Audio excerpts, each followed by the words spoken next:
আল্লাহ তাআলার আদেশ, সেই ইমানদারেরা নিজে জাহান্নামের আগুন থেকে বাঁচো, অধীনস্থদেরকে বাঁচাও। নিজে বাঁচবো কেমনে? বলে আমলের মাধ্যমে, গুনাহ থেকে বাঁচার মাধ্যমে জাহান্নাম থেকে নিজেকে বাঁচাও। অধীনস্থদেরকে কেমন করে বাঁচাবো? বলে তাদেরকে দ্বীনের উপরে পরিচালিত করানোর মাধ্যমে বাঁচানোর চেষ্টা করো। এখন বলেন, নিজে দ্বীনের উপরে চলতে যদি ইলমের দরকার হয়, অধীনস্থদেরকে দ্বীনের উপরে চালানোর জন্য ইলমে দ্বীন শিক্ষা করার দরকার আছে না নাই? সেই জন্য এতটুকু ইলমে দ্বীন যদি আমরা কেউ না শিখি, তাহলে তো গুনাহগার হয়ে যাব। নিজে না শিখলেও গুনাহগার, অধীনস্থদের শেখানোর ব্যবস্থা না করলেও গুনাহগার। এখন সন্তানরা ছোট, তাদেরকে শিখাইলাম, কিন্তু যারা বড় হইছি তারা শিখবো কেমনে? আমাদের উপমহাদেশে দ্বীন শেখার প্রধান মাধ্যম ছিল তিনটা। কয়টা? ঘুম আসতেছে নাকি আপনাদের? তাকবীর দেন তো, নারায়ে তাকবীর, আরো জোরে নারায়ে তাকবীর। মাশাআল্লাহ, সজাগ আছেন, বোঝা গেছে। রায়পুরার লোক যদি ঘুমায় যায় কাম হইব। উপমহাদেশে দ্বীন শেখার প্রথম মাধ্যম ছিল তিনটা। কয়টা? মানে প্রসিদ্ধ মাধ্যম। এক নাম্বার মাধ্যম এই দ্বীনি মাদ্রাসাগুলা। দুই নাম্বার মাধ্যম ছিল হক্কানি পীর মাশায়েখের খানকা।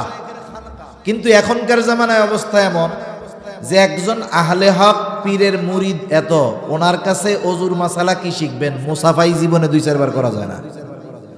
এই জন্য অনেক সময় এনাদের কাছ থেকে দ্বীন নেওয়াটা কঠিন হয়ে যায়, তবে ব্যবস্থা এখনো আছে। 3 নাম্বার পদ্ধতি, উপমহাদেশের একজন আলেমের মাধ্যমে, যেই পদ্ধতি দাওয়াত ও তাবলীগের মেহনতের মাধ্যমে।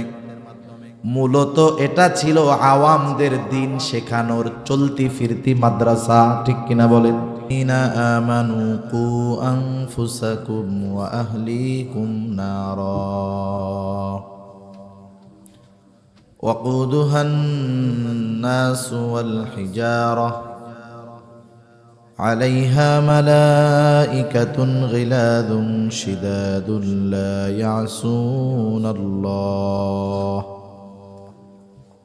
لا يعصون الله ما أمرهم ويفعلون ما يؤمرون. وقال رسول الله صلى الله عليه وسلم كلكم راعين وكلكم مسؤولون عن رعيته، أو كما قال النبي صلى الله عليه وسلم. صدق الله العلي العظيم وصدق رسوله النبي الكريم، ونحن على ذلك من الشاهدين والشاكرين، والحمد لله رب العالمين.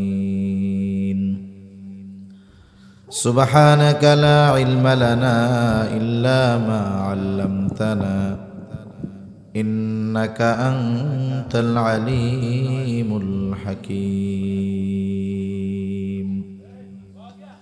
আমরা মহব্বতের সাথে সবাই দুরূদ শরীফ পাঠ করি। আল্লাহুম্মা সাল্লি আলা মুহাম্মাদিন ওয়া আলা আলি মুহাম্মাদ কামা সাল্লাইতা আলা ইব্রাহিম ওয়া আলা আলি ইব্রাহিম ইন্নাকা হামিদুম মাজিদ। اللهم بارك على محمد وعلى آل محمد كما باركت على إبراهيم وعلى آل إبراهيم إنك حميد مجيد. الحمد لله. ঐতিহ্যবাহী নরসিংদী জেলার অন্তর্গত রায়পুরা থানাধীন বেগমাবাদ ঝাউকান্দি উত্তরপাড়া মুঈনুল কোরআন মাদ্রাসা ও বাইতুন নূর জামে মসজিদের উদ্যোগে 19তম বার্ষিক ইসলামী সম্মেলনের সম্মানিত শ্রদ্ধেয় সভাপতি প্রধান অতিথি, বিশেষ অতিথিবৃন্দ সহ সম্মানিত শ্রদ্ধেয় উলামায়ে কেরাম, সামনে উপস্থিত মুরব্বিয়ানে কেরাম, সমবয়সী যুবক বন্ধু, স্নেহের ছোট ভাই, মাইকের আওয়াজ যত দূরে যায়, স্ব স্থানে অবস্থানরতা সম্মানিতা শ্রদ্ধেয়া মা ও বোন, দয়াময় আল্লাহ রব্বুল আলামিনের দরবারে অগণিত শুকর যে মহান মালিক আমাদের হায়াতে বরকত দিয়ে সুস্থ রেখে এতক্ষণ পর্যন্ত হযরত মাওলানা বেলাল হুসাইন আসলামী হাফিজাহুল্লাহ হযরতের জবান থেকে খুবই গুরুত্বপূর্ণ কথা শ্রবণ করবার, আমাকেও আপনাদের খেদমতে কিছু কথা বলবার তৌফিক যে মহান মনিব দান করেছেন, সে মহান মনিবকে খুশি করার জন্য মোহাব্বতের সাথে জবান খুলে অন্তর থেকে আমরা একবার কালিমাতুশ শুকর পাঠ করি, আলহামদুলিল্লাহ। অগণিত দুরুদ ও সালাম সৈয়দুল আম্বিয়া, আশরাফুল আম্বিয়া, খাতামুল আম্বিয়া, ইমামুল মুরসালিন, রহমাতুল লিল আলামিন মুহাম্মাদুর রাসূলুল্লাহ সাল্লাল্লাহু আলাইহি ওয়াসাল্লামের উপর। আমি আপনাদের খেদমতে পবিত্র কোরআনুল কারীমের একটা আয়াত ও রাসূল আকরাম সাল্লাল্লাহু আলাইহি ওয়াসাল্লামের অগণিত হাদিস থেকে একটা হাদিসের অংশ পাঠ করেছি। আল্লাহ তাআলার কাছে তৌফিক চাই, আল্লাহ তাআলা কিছু কথা বলবার তৌফিক দেন, যে কথাগুলো আমাদের সবার দুনিয়া এবং আখিরাতের জন্য কল্যাণকর হয়। সকলে বলি আমিন। সম্মানিত উপস্থিতি, আল্লাহ তাআলা এ দুনিয়াতে আমাদের অগণিত নিয়ামত দান করেছেন। জীবনের প্রতিটা মুহূর্তে আমরা আল্লাহ তাআলার নিয়ামত ভোগ করি। আমাদের এই হায়াতের এমন একটা মুহূর্ত অতিবাহিত হয় না যেই মুহূর্তে আমরা আল্লাহ তাআলার নিয়ামত ভোগ করি না। তবে অনুধাবন করতে পারি কম কেন? কারণ এই দামি দামি নিয়ামতগুলো আমাদের কেনা লাগে না, পাওয়ার জন্য পরিশ্রম করা লাগে না, যুদ্ধ করা লাগে না, অটোমেটিকলি আল্লাহ তাআলা দান করেন। সবাইকেই আল্লাহ তাআলা দেন। যেমন এ দুনিয়াতে বেঁচে থাকার জন্য আল্লাহ তাআলা কিছু জিনিস অপরিহার্য করে দিয়েছেন। সেই জিনিসগুলো ছাড়া এ পৃথিবীতে কোনো মানুষ বেঁচে থাকতে পারে না। এটা আল্লাহ তাআলার নিজাম। যেমন মনে করেন, একটা মানুষ বেঁচে থাকার জন্য অক্সিজেন দরকার। খাবারবিহীন, পানিবিহীন হায়াত থাকলে 2-4-10 দিন বেঁচে থাকতে পারবে। কিন্তু বলেন তো, অক্সিজেন ছাড়া আপনাদের এই রায়পুরা বলেন, নরসিংদী বলেন, গোটা বাংলাদেশ বলেন, গোটা দুনিয়া বলেন, অক্সিজেন ছাড়া 2-4 ঘন্টা একজন মানুষ বেঁচে আছে আমার একটু দেখাইতে পারবেন? আপনাদের এলাকায় 2-4 জন আছে? গোটা পৃথিবীর কোথাও নাই। চিকিৎসা বিজ্ঞান বলে মাত্র 5 মিনিট যদি কেউ শ্বাস নিতে না পারে, আমরা যেটা টানি এটা হলো অক্সিজেন, যেটা ছাড়ি কার্বন ডাই অক্সাইড, যেটা গ্রহণ করি বিশুদ্ধ বাতাস, যেটা ছাড়ি বিষাক্ত বাতাস। বিশুদ্ধ বাতাস যদি কেউ 5 মিনিট না নিতে পারে, অথবা বিষাক্ত বাতাস যদি কেউ 5 মিনিট না ছাড়তে পারে, বলেন তো দুনিয়ায় থাকতে পারবে? যারা চাকরিজীবী, চাকরি করে, মাসে নির্দিষ্ট সময় সে একটা বেতন পায়। কোনো মাসে যদি তার খরচ বেশি হয়ে যায় হিসাবের চাইতে, মানিব্যাগের দিকে তাকায় দেখে এখনো মাসের 10 দিন বাকি, 10 দিন চলার টাকা পকেটে নাই, যা আছে বড় জোর 5-6 দিন চলবে। এখনো 5-6 দিন চলার মতো টাকা পকেটে থাকার পরেও, খাবার ঘরে থাকার পরেও, বলেন তো বাকি 5-6 দিনের জন্য চিন্তা হয় কি হয় না? হয়। কিন্তু রাতে যখন আমরা ঘুমাতে যাই, এই চিন্তা কেউ আমরা করি না যে এখন রাতে ঘুমাইলাম, যদি সকালবেলায় ঘুম থেকে উঠে অক্সিজেন আর যদি না পাই বাইচা থাকবো কেমনে? এই চিন্তা আমি কোনোদিন করি নাই। আপনারা 2-4 জন করছেন কোনোদিন? অথচ দেখেন, যেই জিনিসটা মাত্র 5 মিনিট না থাকলে শেষ, অথচ আল্লাহ তাআলা এই নেয়ামতটা কেমনে দেন, কি পরিমাণে দেন। ঘুমায়া থাকলেও এটা পাওয়া যায়, বাথরুমে গেলেও পাওয়া যায়, বাজারে গেলেও পাওয়া যায়। আবার এই অক্সিজেন টাকা দিয়ে কেনা লাগে না, মোবাইলের মতো রিচার্জ করা লাগে না। আমরা করোনাকালীন সময় হয়তো আপনারা শুনছেন, অনেকে দেখছেন, যখন ফুসফুস আক্রান্ত হয়ে গেছে, ব্যক্তি স্বাভাবিকভাবে ফুসফুসের মাধ্যমে শ্বাসকে গ্রহণ করতে পারতেছে না, অক্সিজেন নিতে পারতেছে না, তখন তাকে অক্সিজেন মাস্ক লাগায়া অক্সিজেন দেওয়া লাগতো। এক এক সিলিন্ডার অক্সিজেনের দৈনিক বিল এই দেশের অনেক হসপিটালে 1 লক্ষ টাকাও হয়েছে, ঠিক কিনা বলেন? 1 লাখ বাদ দেন, যদি দৈনিক 2000 টাকার অক্সিজেনও কেনা লাগতো, তাইলে এই পৃথিবীর অনেক মানুষ অক্সিজেনের অভাবে মারা যাইতো, ঠিক কিনা? কেনাও লাগে না, এত বেশি পরিমাণে আল্লাহ দিয়েছেন, এর জন্য চিন্তাও করা লাগে না। অথচ নিয়ামতটা কত দামি, বলে 5 মিনিট যদি আমার আপনার সাথে না থাকে দুনিয়ায় থাকা যাবে না। সেজন্য আল্লাহ তাআলার এই নিয়ামতগুলো নিয়ে মাঝে মধ্যে একটু একা একা চিন্তা করতে হয়। শুধু আমাদের সম্পদ, টাকা পয়সা, ধন দৌলত, গাড়ি বাড়ি, ক্ষমতা, প্রভাব, প্রতিপত্তির চিন্তা করলেই হবে না। আল্লাহ প্রদত্ত নিয়ামতগুলো কত সহজে, কত বেশি ভোগ করতেছি, এই চিন্তা করার দরকার আছে না নাই? আল্লাহ তাআলা যদি খালি একটু টাইট দিয়ে দিত। কি টাইট? যে ইমানদার অক্সিজেন তো পাবা, ফজরের নামাজ যদি মসজিদে গিয়া জামাতে পড়ো তাইলে জোহর পর্যন্ত পাইবা। মানে অক্সিজেনের ডিপো হইল মসজিদ। ফজরের সময় গেলে পাওয়া যাবে জোহর পর্যন্ত, জোহরের সময় গেলে আসর পর্যন্ত, আসর পড়লে মাগরিব পর্যন্ত, মাগরিব পড়লে এশা পর্যন্ত, এশা পড়লে ফজর পর্যন্ত। বলেন তো আপনাদের এলাকা কেন গোটা পৃথিবীতে একটা বেনামাজি খুঁজে পাওয়া যাইত না, ঠিক কিনা বলেন? সবাই সতর্ক থাকতো, কিন্তু আল্লাহ তাআলা নিয়ামতটা সহজে দিছেন, এই জন্য আমরা কদর করি না। তাই এটা দামি এক নিয়ামত। আর আল্লাহ প্রদত্ত দামি দামি নিয়ামত গুলার মধ্যে অন্যতম এক দামি নিয়ামত হলো আমাদের সন্তান। এই সন্তানকে আল্লাহ তাআলা দুনিয়ার অলংকার হিসাবে অভিহিত করেছেন। যেই দম্পতি বিবাহ শাদী করছে কিন্তু তাদের সন্তান হয় না, নিঃসন্তান দম্পতি, তাদের জিজ্ঞাসা করবেন সন্তান না হওয়ার বেদনা, কষ্ট তাদের মধ্যে কত।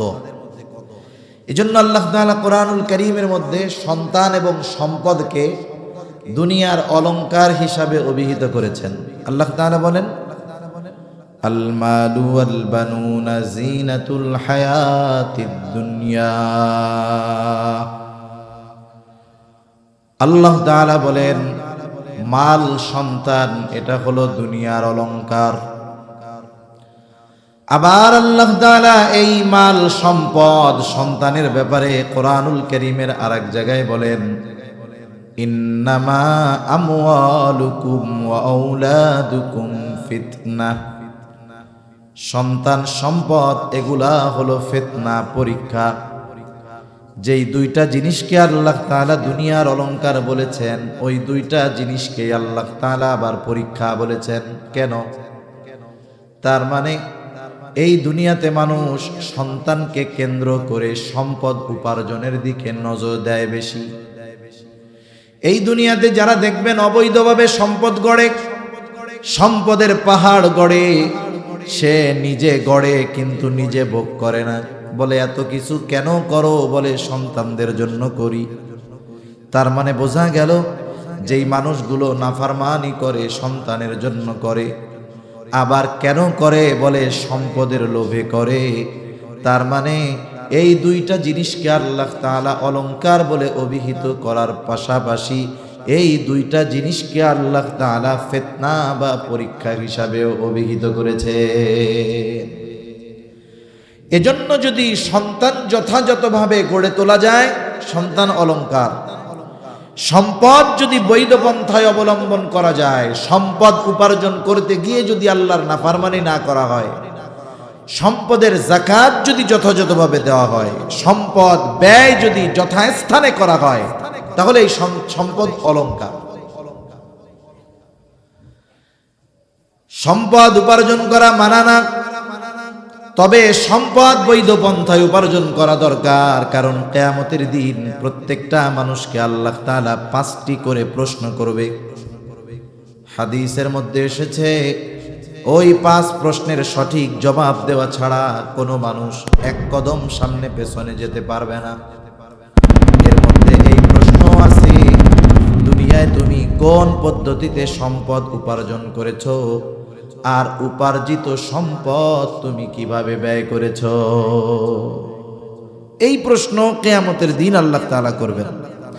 তাহলে যাদের চিন্তা আছে যে আল্লাহ তাআলার সামনে আমাকে সম্পদ উপার্জনের পদ্ধতির ব্যাপারে জবাব দিতে হবে, উপার্জন করছে কিন্তু ব্যয় করছিল কোন জায়গায়, এটারও হিসাব দিতে হবে, এই চিন্তা করে যদি কেউ সম্পদ গড়ে আর এই সম্পদের সঠিক ব্যবহার যদি করে, তাহলে এটা তার জন্য দুনিয়ার অলংকার। অনুরূপভাবে সন্তান দুনিয়ার অলংকার হবে কখন? বলে সন্তানকে যদি বাস্তবে মানুষে পরিণত করা যায়, তাহলে এই সন্তান দুনিয়ার অলংকার হবে। সন্তানকে যদি দিনদার হিসাবে প্রতিষ্ঠিত করা যায়, এই সন্তান শুধু দুনিয়ার অলংকার হবে না, বরং পরকালেও ওই সন্তান মা বাবার সম্মানের কারণ হয়ে যাবে। দুনিয়ার নিয়মটা কি? একজন ভালো মানুষ, কথার কথা, হাজী সাহেব তো আমার মহব্বতের মানুষ, ওনারে দিয়ে উদাহরণ দেই। হাজী সাহেব বায়তুল্লাহর পাশেই থাইকা আসছে, কতবার বায়তুল্লাহ ছুঁইছে, কত সম্মানিত মর্যাদাপূর্ণ একজন মানুষ। আর একটা মানুষকে আল্লাহ তাআলা ভালোবাসলেই বায়তুল্লাহ যাওয়ার সুযোগ দেয়, এটা বাস্তবতা। অনেক সময় অনেক খারাপ মানুষকেও আল্লাহ তাআলা বাইতুল্লাহ নেয়, এর কারণ আছে। তো অনেকে কইতে পারে তাইলে মনে হয় সুদখোর ঘুষখোর মাইন্ডসেটটা মাইরা খাইছে, ও তো 10-12 বার হজ করছে, ওরেও মনে হয় আল্লাহ ভালোবাসে। আল্লাহ সব বান্দাকেই ভালোবাসে। মূলত আল্লাহ তাআলা ওকে যাওয়ার সুযোগ দিছে যে তোরে আমি ডাকলাম, তুই একটু পরিবর্তন হ। কিন্তু যদিও পরিবর্তন না হয় তাইলে তোর বদনসিব, কারণ সন্তান যত খারাপ হোক মা বাবা তাকে ভালো হওয়ার সুযোগ দেয় কি দেয় না? দেয়। তা মনে করেন হাজী সাহেব ভালো মানুষ, এখন ওনার একটা ছেলে কথার কথা খুব দুষ্টু, খারাপ মন্দ, মারামারি করে, গ্যাঞ্জাম করে, ফেসাদ করে, থানায় 20টা মামলা ওই পোলার নামে, আদালতে অনেকগুলার ওয়ারেন্ট হয়ে আছে, আদালত থেকে খালি থানায় খুঁচায়, কি ব্যাপার আসামি ধরেন না কেন? বলেন তো, 1 দিন 2 দিন 5 দিন যখন পুলিশ এসে ওই বাড়িতে আসবে, দরজায় টোকা দিবে, ছেলে কোথায়? বুজুর্গ বাবা বলবে জানি না। বলেন তো 2-4-5 দিন পর বারবার এসে যখন পুলিশ সন্তানকে পাবে না, বাবার কোনো অপরাধ নাই, অপরাধী সন্তান, বলেন তো এবার এসে প্রশাসনের লোক ওই বাবা যদিও অপরাধী না, কিন্তু ওই বাবার সাথে খারাপ আচরণ করবে কি করবে না? করবে। আমি কত জঘন্য কথা শুনছি বলতে, এগুলা মুখ দিয়ে বলা যায় না। সন্তানের কারণে বাবা মাকে তুলে এমন কথা তারা বলছে যে এটা আমি মুখ দিয়ে আপনাদের সামনে বলতে পারতেছি না। তাহলে দেখেন, একজন সম্মানিত ব্যক্তি দুনিয়াতে সন্তানের কারণে অপমানিত হয়। আবার দুনিয়ায় অনেক মানুষ আছে, মূর্খ মানুষ, লেখাপড়া জানে না, নিজের নামটাও কলম দিয়া লিখতে পারে না, কিন্তু অনেক কষ্ট করে পরিশ্রম করে ছেলেটারে লেখাপড়া করিয়েছে। মনে করেন জাগতিক লাইনেই করাইল, লেখাপড়া করে বিসিএস ক্যাডার, অনেক বড় অফিসার। বলেন তো ওই কৃষক মানুষ অথবা মূর্খ মানুষটা যখন ছেলের অফিসে যাবে, যখন সব স্টাফরা জানবে আমাদের অফিসার সাহেবের বাবা, সালাম দিবে কি দিবে না? তার মানে দেখেন, দুনিয়ার লাইনেও যদি একটা সন্তানকে ভালো বানানো যায়, একজন মূর্খ মানুষ, খারাপ মানুষ, সেও ওই সন্তানের কারণে দুনিয়ায় সম্মানিত হয়। আখিরাতের নিজামটাও অনেকটা এরকম। দুনিয়ার অনেক ভালো মা বাবা সন্তানের কারণে আখিরাতে ধরা খেয়া যাবে। দুনিয়ার অনেক অল্প আমল করনেওয়ালা মা বাবা হয়তো গুনার সাথে জড়িত ছিল, সন্তানের কারণে মাপ পেয়ে যাবে। এজন্য আল্লাহ তাআলা সন্তানকে বড় নিয়ামত হিসেবে অভিহিত করছেন। আমাদেরও সেই জন্য উচিত সন্তান নামক এই নেয়ামতের কদর করা, ঠিক কিনা বলেন?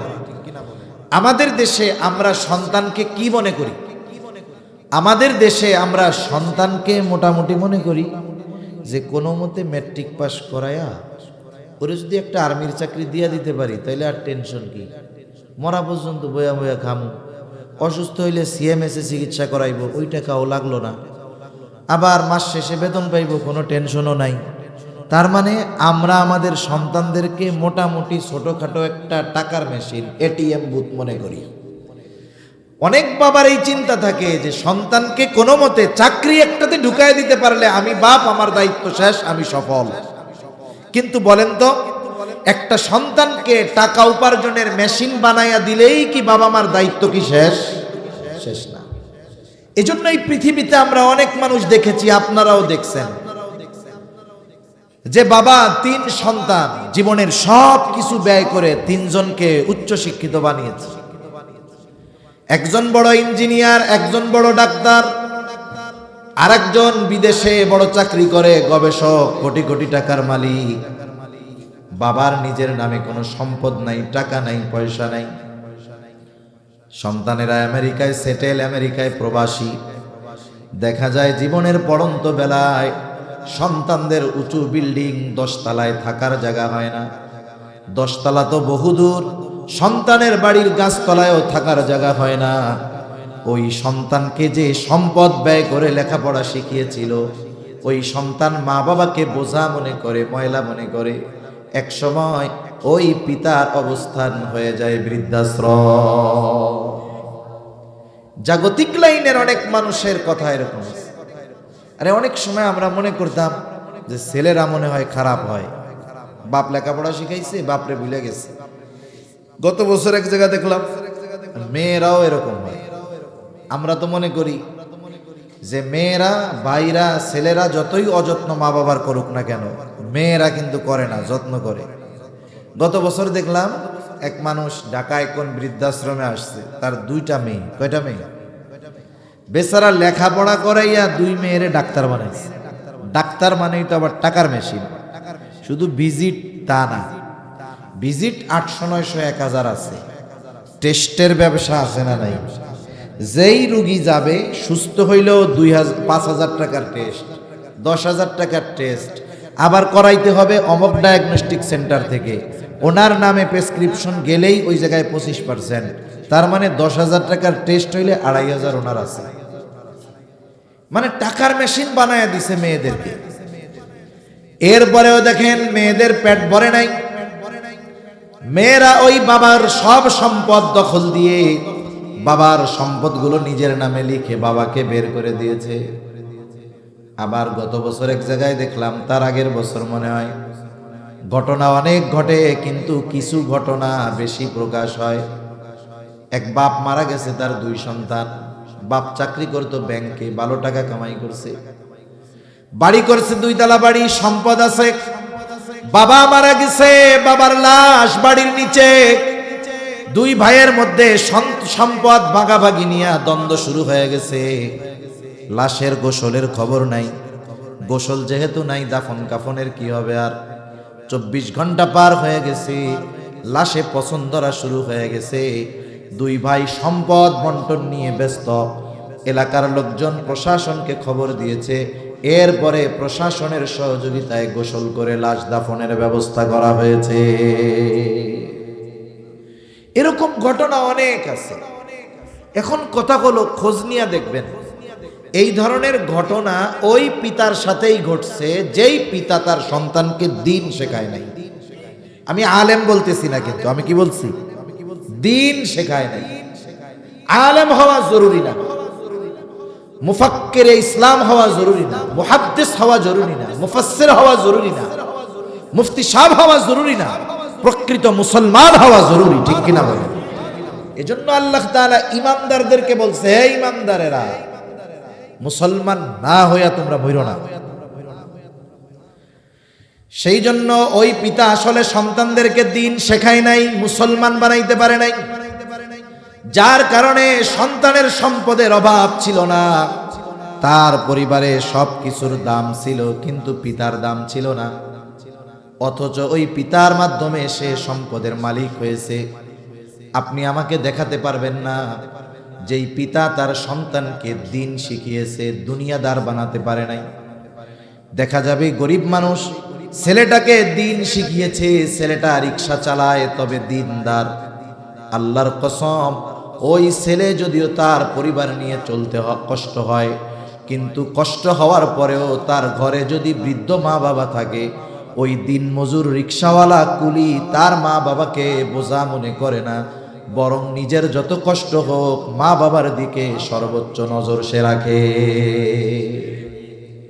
আপনি এটা দেখাইতে পারবেন না যে সন্তান দিনদার হোক গরিব, কিন্তু ওই সন্তান মা বাবাকে অবহেলা করে, দেখাতে আপনি পারবেন না।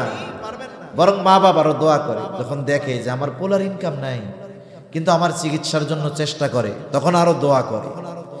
এই যে সন্তানের যে আচরণ, বৃদ্ধকালে মা বাবা আশা করে এই ভালো আচরণ, এই পুরোপুরিটা নির্ভর করে সন্তানের সাথে, সন্তানের ছোটবেলায় ওই বাবা কেমন আচরণ করেছেন এটার মাধ্যমে।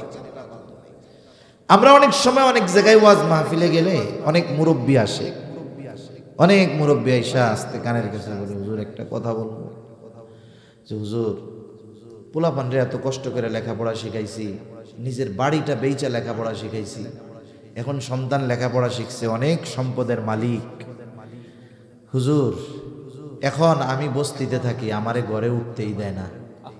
কত দুঃখের কথা না বলেন? হুজুর একটু মা বাবার হকের ব্যাপারে আলোচনা করেন। চট্টগ্রামে এক জায়গায় গেছি, আমার এরকম আইসা এক লোক খুব আকারে বলতেছে, তা আমি ওনারে এমনি প্রশ্ন করছি, কষ্ট দেওয়ার জন্য না। উনি যখন খুব আবেগ দরদ নিয়ে কথাটা বলছে, ওনার দুইটা ছেলে চিটাগাঙে বাড়ি আছে, ওনারে থাকতে দেয় না। উনি একটা জায়গায় এক রুম নিয়ে ভাড়া নিয়ে থাকে, অথচ পাশেই তার বাড়ি। কি দ্বন্দ্ব সন্তানদের সাথে, অথচ এই সন্তানদেরকে উনি সব ব্যয় করে বড় মানুষ বানাইছে দুনিয়ার লাইনে। আমি আবার এমনি জিজ্ঞাসা করছি যে ছোটবেলা কি লেখাপড়া করাইছেন, তখন গর্বের সাথে বলতেছে যে চিটাগাঙের অমক স্কুলে পড়িয়েছি, যেখানে হুজুর প্লে নার্সারিতেই এত 1000 টাকা বেতন দেওয়া লাগে। তা আমি তখন ওরে জিজ্ঞাসা করতে চাইছিলাম, কোরআন শিখাইছিলেন, দিন শিখাইছিলেন? তা বুঝলাম উনি শেখায় নাই, জিজ্ঞাসা করার আর দরকার নাই। তাহলে জাগতিক লাইনে পড়িয়ে খুব গর্ব করতেছে, কিন্তু বার্ধক্যকালে অবস্থা কি? তা যে কথার থেকে গেলাম আর কি, যে মানুষ এসে বলে যে একটু মা বাবার হকের ব্যাপারে ওয়াজ করেন।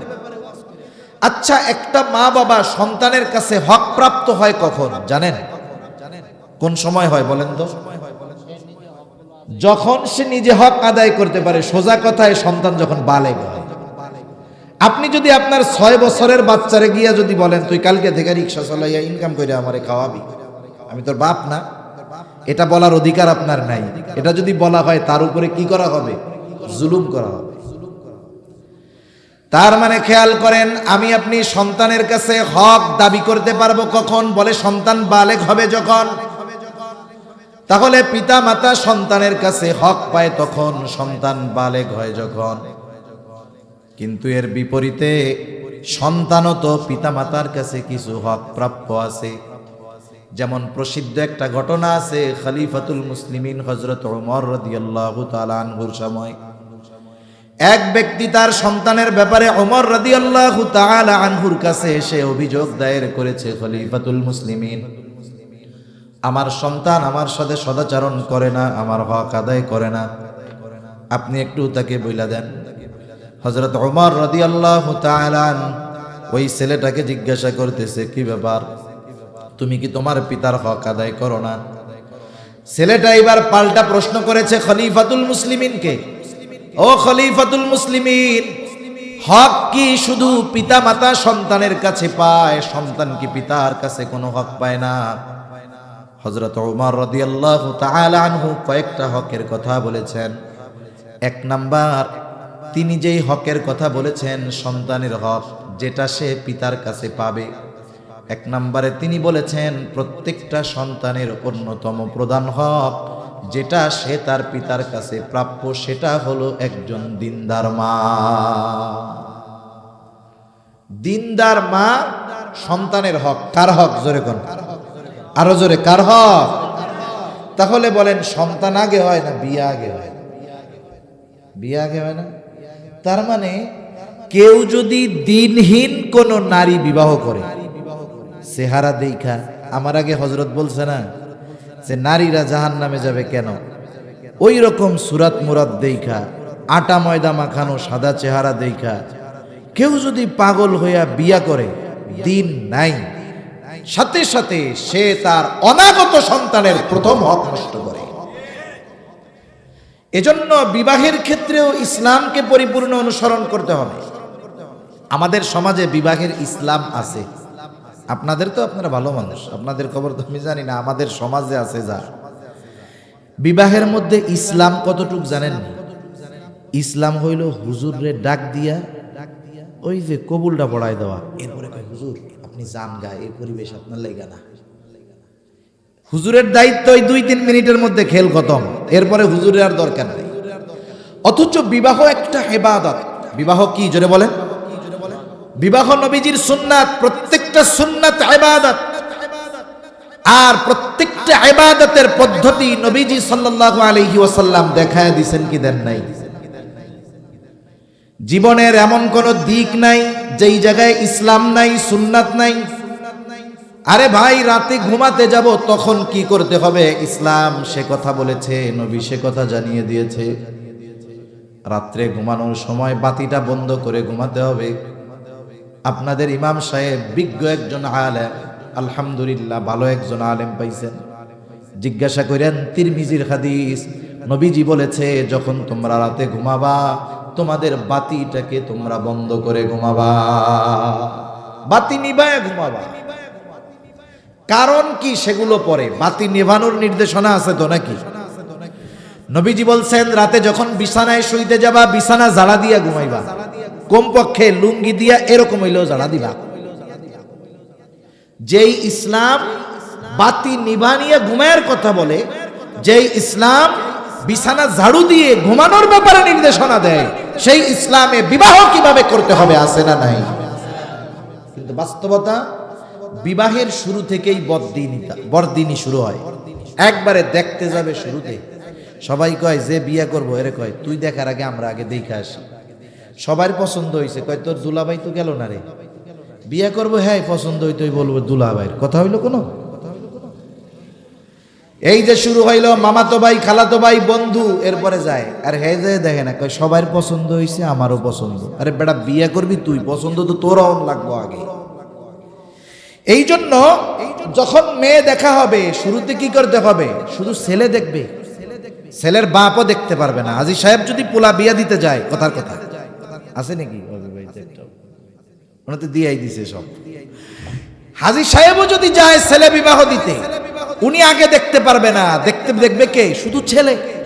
আর অভ্যন্তরীণ খোঁজ খবর নিবে মেয়েরা, মহিলারা ভেতরের পরিবেশ বুঝবে, মহিলারা আবার ভেতরের পরিবেশ ভালো বুঝে। আর বাপ কি খবর নিবে, বাপ গিয়ে খবর নিবে পরিবারের খানদান কেমন, সম্ভ্রান্ত কিনা। একটা জিনিস মনে রাখবেন, দরিদ্রতা এক জিনিস, সম্ভ্রান্ততা আর এক জিনিস।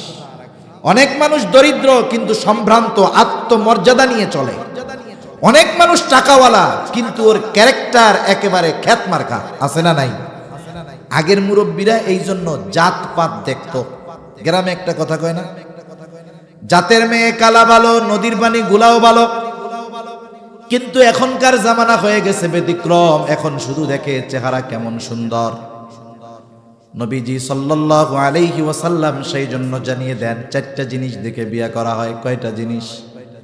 1 নাম্বার দেখে সৌন্দর্য, বংশ, মাল, দিনদারিত্ব। নবীজি স্পেশাল ভাবে দিনদারিত্বের ব্যাপারে বলেন ফাযফার বিদাতিদ দ্বীন, দিনকে প্রাধান্য দাও। বাকি 3টা আছে, দিনদারিত্ব নাই, চেহারা সুন্দর, সম্পদ আছে উচ্চ বংশীয়, কিন্তু দিনদারিত্ব নাই, বাদ। আগে দেখো পরিপূর্ণ দিনদারিত্ব আছে কিনা, এরপরে যদি বাকিগুলো পরিপূর্ণ থাকে তাহলে ভালোর উপরে ভালো।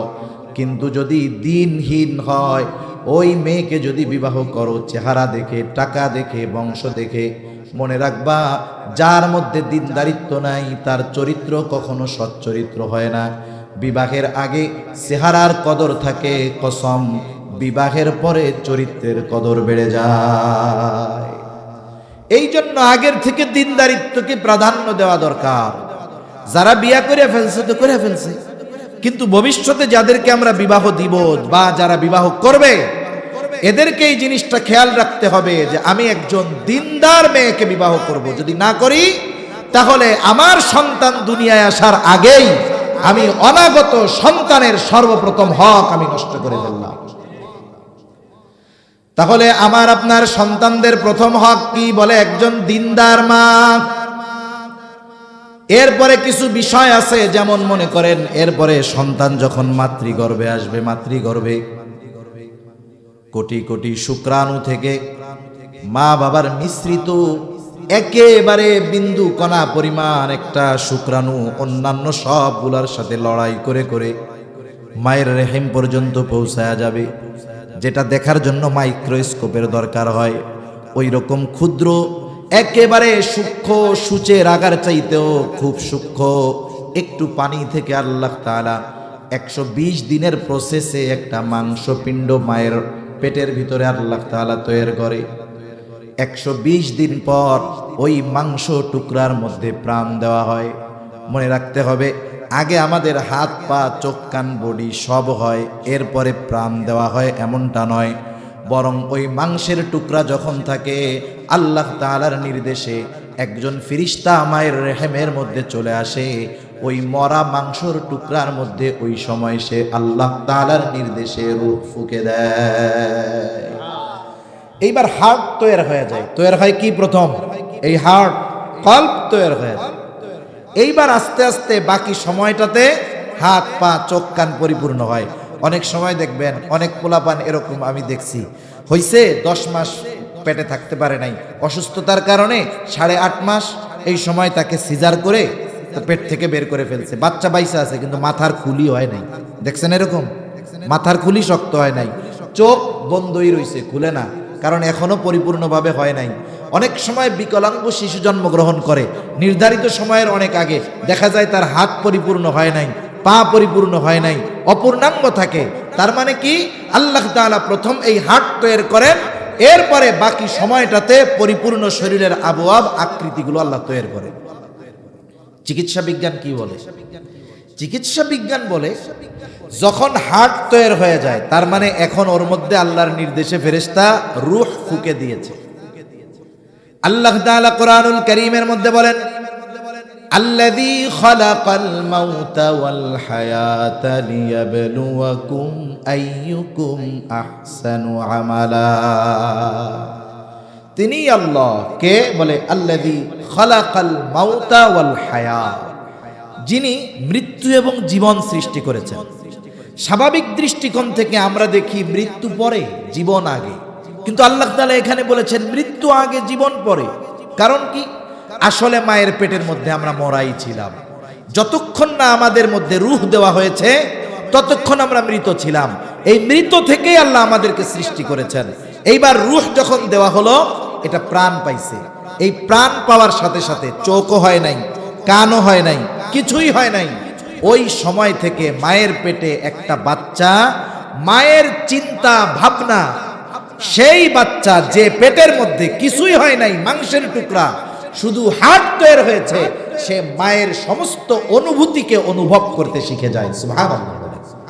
মায়ের পেটের ভিতরে তার কিছুই হয় নাই, কিন্তু খালি কি হয়েছে? মাংস টুকরার মধ্যে আল্লাহ রূহ ফুঁকে দিয়েছে, হার্টটা হয়েছে, ওইটা পাম্পিং শুরু হয়ে গেছে। হার্ট এরকম পাম্পিং হয়, পাম্পিং শুরু হয়ে গেছে। আর ওই সময় সে অনুভব করতে পারে যে মা কোন মুডে আছে। এই বিষয়টাকে রিসার্চ করে আমেরিকার একজন বিজ্ঞানী চিকিৎসক সে গবেষণা করে ফলাফল পেয়েছে, এবং সে গর্ভবতী নারীদেরকে নিয়ে সেমিনার করেছে, কাউন্সিলিং করেছে। সে বলতেছে যে শোনেন, আপনি যদি আপনার সন্তানকে চান যে সে ভালো গায়ক হবে, তার কণ্ঠটা সুন্দর হবে, তাহলে আপনি বেশি বেশি গান গাইবেন, গান শুনবেন। আপনার এই প্রভাব আপনার গর্ভের সন্তানের উপরে পড়বে। কেন? বলে বাচ্চা যখন শ্রবণ শক্তি পায়, মার পেটের ভিতরে যখন তার শ্রবণ শক্তি আল্লাহ তাআলা দেন, তখন মা যদি কিছু বলে, পেটের মধ্যে সন্তান এইরকম কান খাড়া করে, সে শুনতে পায়। মা কিছু খাইছে, খাবারটা ভালো হয় নাই, মার যেমন অস্বস্তি লাগে, বাচ্চার এমন অস্বস্তি লাগে, এক্সপ্রেশন সে দেখায় যে আমার ভালো লাগে না এই খাবারটা। মার মন যদি খারাপ থাকে, মায়ের পেটের ভিতরে বাচ্চার মন খারাপ থাকে, তাহলে কতটা প্রভাব। এখনো যখন মা সন্তান যখন দুনিয়ায় আসে, সন্তানের বয়স 3 মাস, গেছে ডাক্তারের কাছে, পোলার জ্বর হইছে, ঠান্ডা লাগছে। এখন ডাক্তারের কাছে গিয়া বলে আমার এই 3 মাসের বাচ্চা এর জ্বর হইছে বা ঠান্ডা লাগছে। ডাক্তার বাচ্চারে ওষুধ দেয় না, মাকে বলে যে আপনি দেরি করে গোসল করবেন না, ঠান্ডা পানি আপনি সেনবেন না, গোসল করেই ঠান্ডা দুধ বাচ্চাকে খাওয়াবেন না। তার মানে চিন্তা করেন, আপনি বেশি বাচ্চার আমাশা হইছে, পাতলা পায়খানা হইছে, বলে আপনি কি খাইছেন, মারে জিগায়। তার মানে দুনিয়ায় আসার পরেও মায়ের খাবারের প্রভাব দুধের মাধ্যমে ওই সন্তানের উপরে বিস্তার করে। সুবহানাল্লাহ বলে। মায়ের পেটের মধ্যে থাকতেও বাচ্চা এরকম হয়। তাও এই বিজ্ঞানী চিকিৎসক বলতেছে, আপনি যদি চান আপনার সন্তান ভালো গায়ক হবে, সুরেলা কণ্ঠের অধিকারী হবে, তাহলে আপনি গান শুনবেন অথবা আপনি গান গাইবেন। আপনি যদি চান আপনার সন্তান ভালো অভিনেতা হবে, আপনি যার অভিনয় পছন্দ দেখতে থাকবেন, নিজে নাটক দেখবেন, সিনেমা দেখবেন। এখন বলেন তো, সন্তান পেটে মা যদি গান শুনে এই জন্য সন্তান ভালো গায়ক হয়, অভিনয় দেখলে যদি ভালো অভিনেতা হয়, ওই মা যদি সন্তানকে পেটে নিয়ে কোরআন পড়ে, তাহলে ওই সন্তান কোরআন প্রিয় হবে কি হবে না? ওই মা যদি বেশি বেশি দুরূদ পড়ে, অবশ্যই ওই সন্তান নবী প্রেমিক হবে। এই জন্য সন্তান যখন গর্ভে আসে, মার বড় একটা দায়িত্ব গুনাহ থেকে বেঁচে থাকা। হায়রে নজর, আন্নাজরু হাক্কুন, নজর কঠিন এক জিনিস। নবীজি বলেছেন, বদনজরের কারণে অনেক কিছু ধ্বংস হয়ে যেতে পারে। এইরকম অনেক মানুষ আছে, তার সুখের সংসার, ব্যবসা শুধুমাত্র বদনজরের কারণে ধ্বংস হয়ে গেছে। এরকম ইতিহাস এই পৃথিবীর বুকে আছে। এই যে সন্তান যখন মায়ের গর্ভে থাকে, ওই সন্তানের গর্ভবতী মার ওই গর্ভ যখন সন্তান মায়ের পেটে, ওই পেট যদি কোনো খারাপ মানুষ দেখে, কারো যদি বদনজর লাগে, ওই বদনজরের প্রভাব পর্যন্ত সন্তানের উপরে পড়ে। এজন্য সন্তান যখন মাতৃগর্ভে আসবে, সে তার জীবনটাকে একেবারে আবদ্ধ করে ফেলে। উল্টা আমাদের দেশে কি হয়? উল্টা আমাদের দেশে হয় কি, বলে এই যে 9 মাস 10 মাস ঘরে বসে কেমনে থাকবো, আমার তো একটা অ্যান্ড্রয়েড ফোন নাই, আপনি থাকেন সৌদি আরব, আমার একটা অ্যান্ড্রয়েড ফোন পাঠাই দিয়েন। অ্যান্ড্রয়েড ফোন তো পাঠাইছে, ভিডিও কলে আর কয়দিন কথা কইব, কতক্ষণ কওয়া যায়? কয় ইন্টারনেট ঠিক মতো থাকে না গো, আমার একটু ওয়াইফাই লাইনটা দিয়ে দিয়েন। এই তো কাম সারা। এইবার ঘরের মধ্যে বইয়া বইয়া এই 9 মাস যা দেখে, ওই পোলার উপরে এটার প্রভাব পড়ে, ঠিক কিনা বলেন? এজন্যই তো এখনকার পোলা মাইয়া বাইর হইয়াই 3 মাসেরটারেও মোবাইল দিয়া দেখেন, এরকম চায়া থাকবে। 3 মাসেরটি বোঝে না, দেখেন এরকম চায়া থাকে, একবার এরকম। এটা হলো মার ফজিলত ওর উপরে গিয়া পড়ছে, এই জন্য এই অবস্থা। এজন্য উচিত সন্তান যখন মায়ের গর্ভে, মা তখন নিজের পরিবর্তন করে ফেলবে। নামাজ বেশি পড়তে পারে না, দরকার নাই, ফরজগুলো যথাযথভাবে আদায় করবে, ওয়াজিবগুলো আদায় করবে, সুন্নতে মুআক্কাদা আদায় করবে, বাকি সময় কোরআন তিলাওয়াত করবে, বাকি সময় তাসবিহ তাহলিল পাঠ করবে। তাহলে কি হবে? সে ওই সময় যেগুলো করবে তার পূর্ণ প্রভাব তার বাচ্চার উপরে পড়বে। এইবার বাচ্চা দুনিয়ায় ভূমিষ্ঠ হইছে। আগে আমি আমার কথাই কই, ভিডিও করতেছে, আমি যেদিন হইছি, বুঝছেন, আমার জন্ম যেদিন হইছে, আমাদের বাড়ি গৃহস্থ বাড়ি ছিল। ধান মাড়ানোর পরে এই খেড়গুলো দিয়ে পালা দেয়। আপনাদের এলাকায় কি করে? পাড়ায় দেয়। মনে করেন যাদের বাড়ি ঘেরা আছে চারিদিক, মহিলারাও ওই কাম করে, ঠিক না? আল্লাহ ফসল দেয়, এটা বড় নেয়ামত। গৃহস্থীর এই মহিলারা এই কাজগুলো করে। আমার মা কইছে, যেই দিন আমি হইছি বা যেদিন তার আগের দিনও আমার মা এইরকম 10-15 ফিট একটা পালা দিছে নিজে বাড়ায় বাড়ায়। আর এখনকার মহিলারা এটা কল্পনাও করবে না, ঠিক কিনা বলেন? 6 মাস আগে গিয়ে হসপিটালে হয়ে থাকতে পারলে হয়।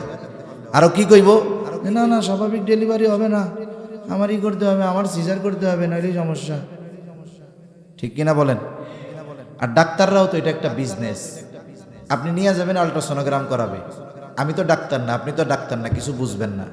এবার বলবো ওরে বাবা, বাচ্চার পজিশন খুব ব্যাড পজিশন, যে অবস্থায় এই অবস্থায় যদি নর্মাল ডেলিভারি হয় তাহলে কিন্তু বাচ্চাও বাঁচবে না, বাচ্চার মাও বাঁচবে না। এবার আপনি কি করবেন? দূর মিয়া, পেট ফাইডাই বাইর করেন, বাচ্চা তো থাকুক। এটা একটা সুপার বিজনেস। এটা একটা কি বিজনেস বলেন? Super business. এইবার মনে করেন হসপিটালে গিয়া ওইরকম হইছে বাচ্চা একটা, আবার হসপিটালের বাচ্চা হইছে, এটারে সহজে কাছে যাইতে দেয় না, আবার একটা কাঁচের বাক্সের মধ্যে নিয়ে আটকায় রাখে। মুসলিম দেশে ধরতে যাবেন, আজান দিতে যাবেন, সেই সুযোগও নাই। আবার অনেকে বুঝে না, উল্টাপাল্টা কামও করে। মনে করেন বাবা বিদেশে আছে, বাচ্চা হইছে, খুশির সংবাদ। এবার হসপিটালে ফোন দিছে ওই বিদেশে, সৌদি আরব। শুনছেন নি? কি কাল্লাই তো আমাকে একটা ছেলে দিছে, কয় আলহামদুলিল্লাহ। এবার ফোন রাখছে।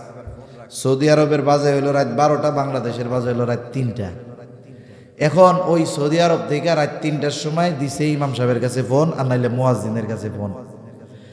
মধ্যরাতের পরে ইমাম সাহেবদের কয়েক কারণে দাওয়াত দেয়, মানুষ খোঁজে। এক নাম্বার হইলো যদি কোনো এমন ঘটনা ঘটে গেছে, ধরা পড়ে গেছে, বিয়া দিতে হইব, এই টাইমে ইমামকে খুঁজবো রাত 2টার সময়। আর একটা হলো যদি কেউ মরে তাইলে ফোন দিব, যাইয়া তাড়াতাড়ি বাইর করেন, আমার ফুলাপান ঘুমাইতে পারতেছে না। দেখেন 12টার সময় যেই বিছানায় বাবা না থাকার কারণে সন্তানের ঘুম হয় নাই, বলে আব্বার কাছে ঘুমামু, 2টায় যদি বাপ মরে যায়, স্ত্রী ফোন দিয়া বলবো তাড়াতাড়ি বাইর করেন, ফুলাপানে ঘুমাইতে পারতেছে না। এটাই জীবন, ঠিক কিনা কন? এখনো ফোন দিছে রাত 3টার সময়, ইমাম সাহেব মুয়াজ্জিন ফোন দিয়ে, ভাই মরছে কেডা? দূর মিয়া, কেউ মরে নাই, আমার একটা পোলা হয়েছে, আজান দিয়া দেন। এখন বলেন পোলা হইল কই, খবর দিল কই, আজান দিবে কই? আজান দিতে হবে বাচ্চার ডান কানে আজান, বাম কানে ইকামত। ওইখানে যদি কোনো পুরুষ না থাকে, নারীরাই এই শব্দগুলো কানে উচ্চারণ করে দিবে। এর কয়েকটা হিকমত আছে। 1 নম্বর হিকমত, আমরা ছিলাম রূহের জগতে, আলমে আরওয়াহ। ওইখান থেকে আল্লাহ পাঠাইছেন আলমে বতনে। ওইখানে আমরা 3 স্তরের নিরাপত্তার মধ্যে ছিলাম। আল্লাহ তাআলা বলেন ফি করারিম মাকিন, সুরক্ষিত স্থানে আল্লাহ তাআলা আমাদের রাখছেন। ওইখানে কোনো জার্ম নাই, ফিতনা নাই, ফাসাদ নাই। যখন দুনিয়ায় আসলাম, হরেক রকমের কথা, হরেক রকমের আওয়াজ। আসলে উচিত হলো বান্দা আলমে দুনিয়ায় যখন আসলো, এই দুনিয়ার কোনো আওয়াজ তার কানে যাওয়ার আগে আল্লাহ তাআলার বড়ত্বের আওয়াজ, তাওহীদের ধ্বনি তার কানে পৌঁছায়া দিতে হবে। সেইখানে যদি পুরুষ না থাকে, নারীরাই ডান কানে আজান, বাম কানে ইকামত দিয়ে দিবে। কিন্তু আমাদের দেশে হসপিটালগুলোর মধ্যে অনেক সময় দেওয়া যায় না। অথচ দেখেন আমেরিকা ইসলামের সবচাইতে বড় দুশমন। আমরা বলি ইসলামের সবচাইতে বড় দুশমন। এই আমেরিকার মিশিগান শহরের একটা গল্প আপনাদেরকে শোনাই। কষ্ট হইতেছে নাকি আপনাদের? মিশিগান শহরে আমার এক খুব ভালো বন্ধু আছে, ও থাকে ওই জায়গায় মাদ্রাসাও আছে। আমেরিকায় অনেক দাওরায়ে হাদিস মাদ্রাসা আছে। তা এক মাদ্রাসার খেদমত করেন উনি, ওইখানে ইসলামিক সেন্টারের।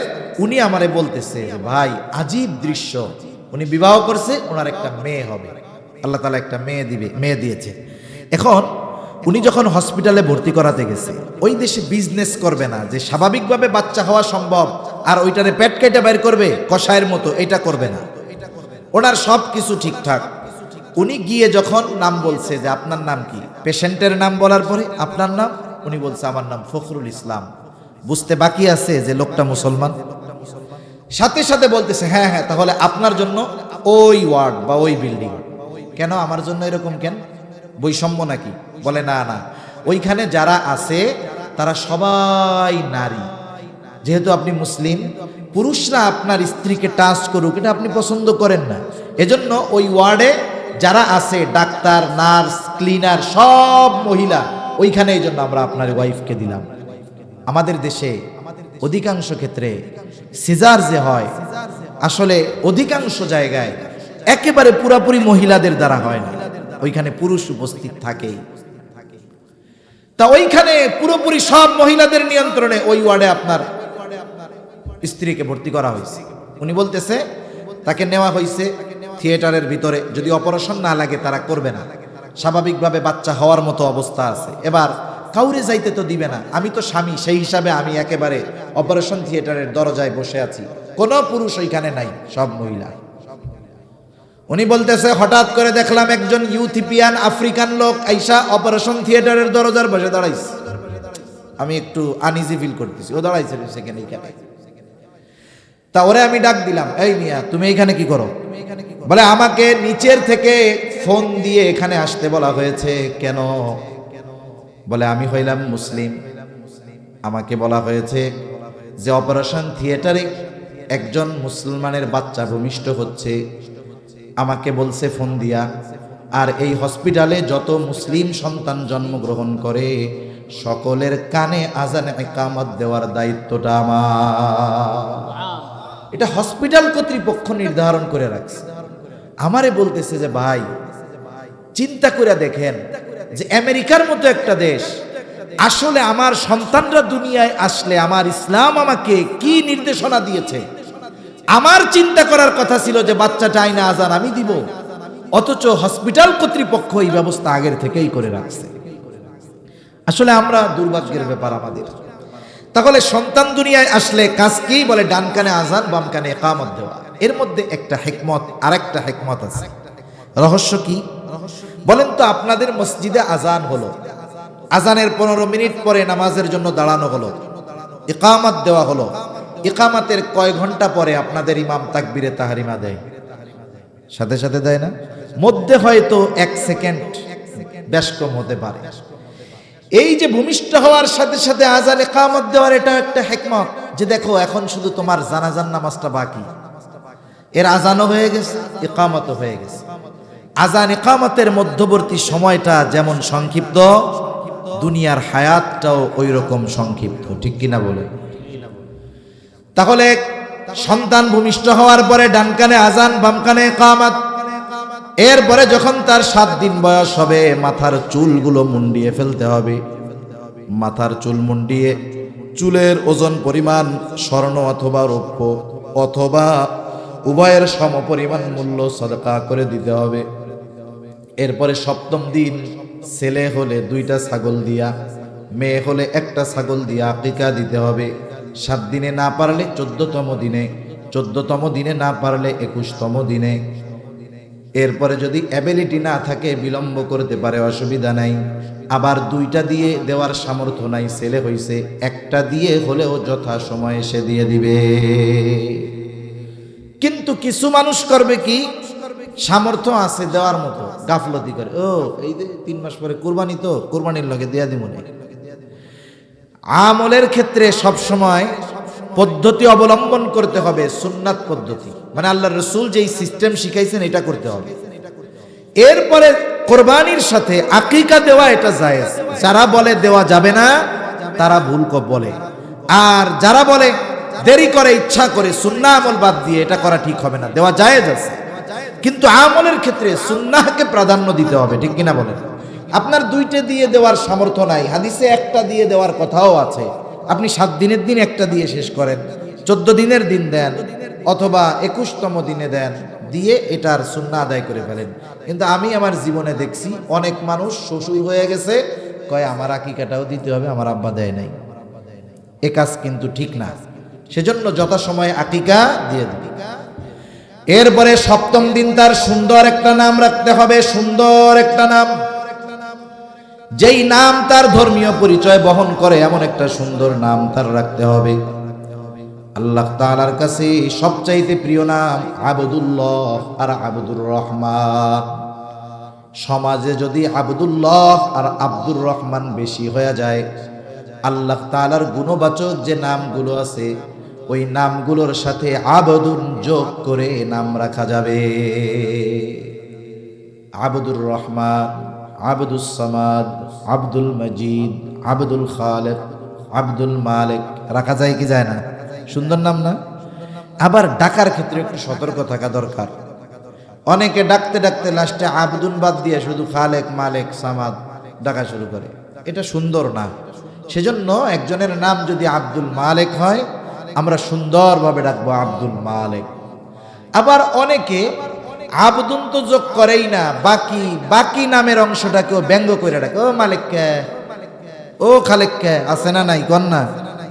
এই যে একজনের নামকে এইভাবে ব্যঙ্গ করে ডাকা, এটা জাহেলিয়াতের সময়ের কর্ম। নবীজি এইভাবে ডাকতে মানা করছেন। এজন্য সুন্দর নাম রাখবো এবং সুন্দরভাবে তাদের নাম ধরে আমরা ডাকবো। তাহলে সুন্দর একটা নাম, এটাও সন্তানের হক। কিন্তু আফসোসের ব্যাপার কি জানেন? আমাদের নাম যেটা ভালো এটা রাখে হলো লুকাইয়া। নাম কি কয়? আব্দুর রহমান, আব্দুর রহমান পসামিয়া,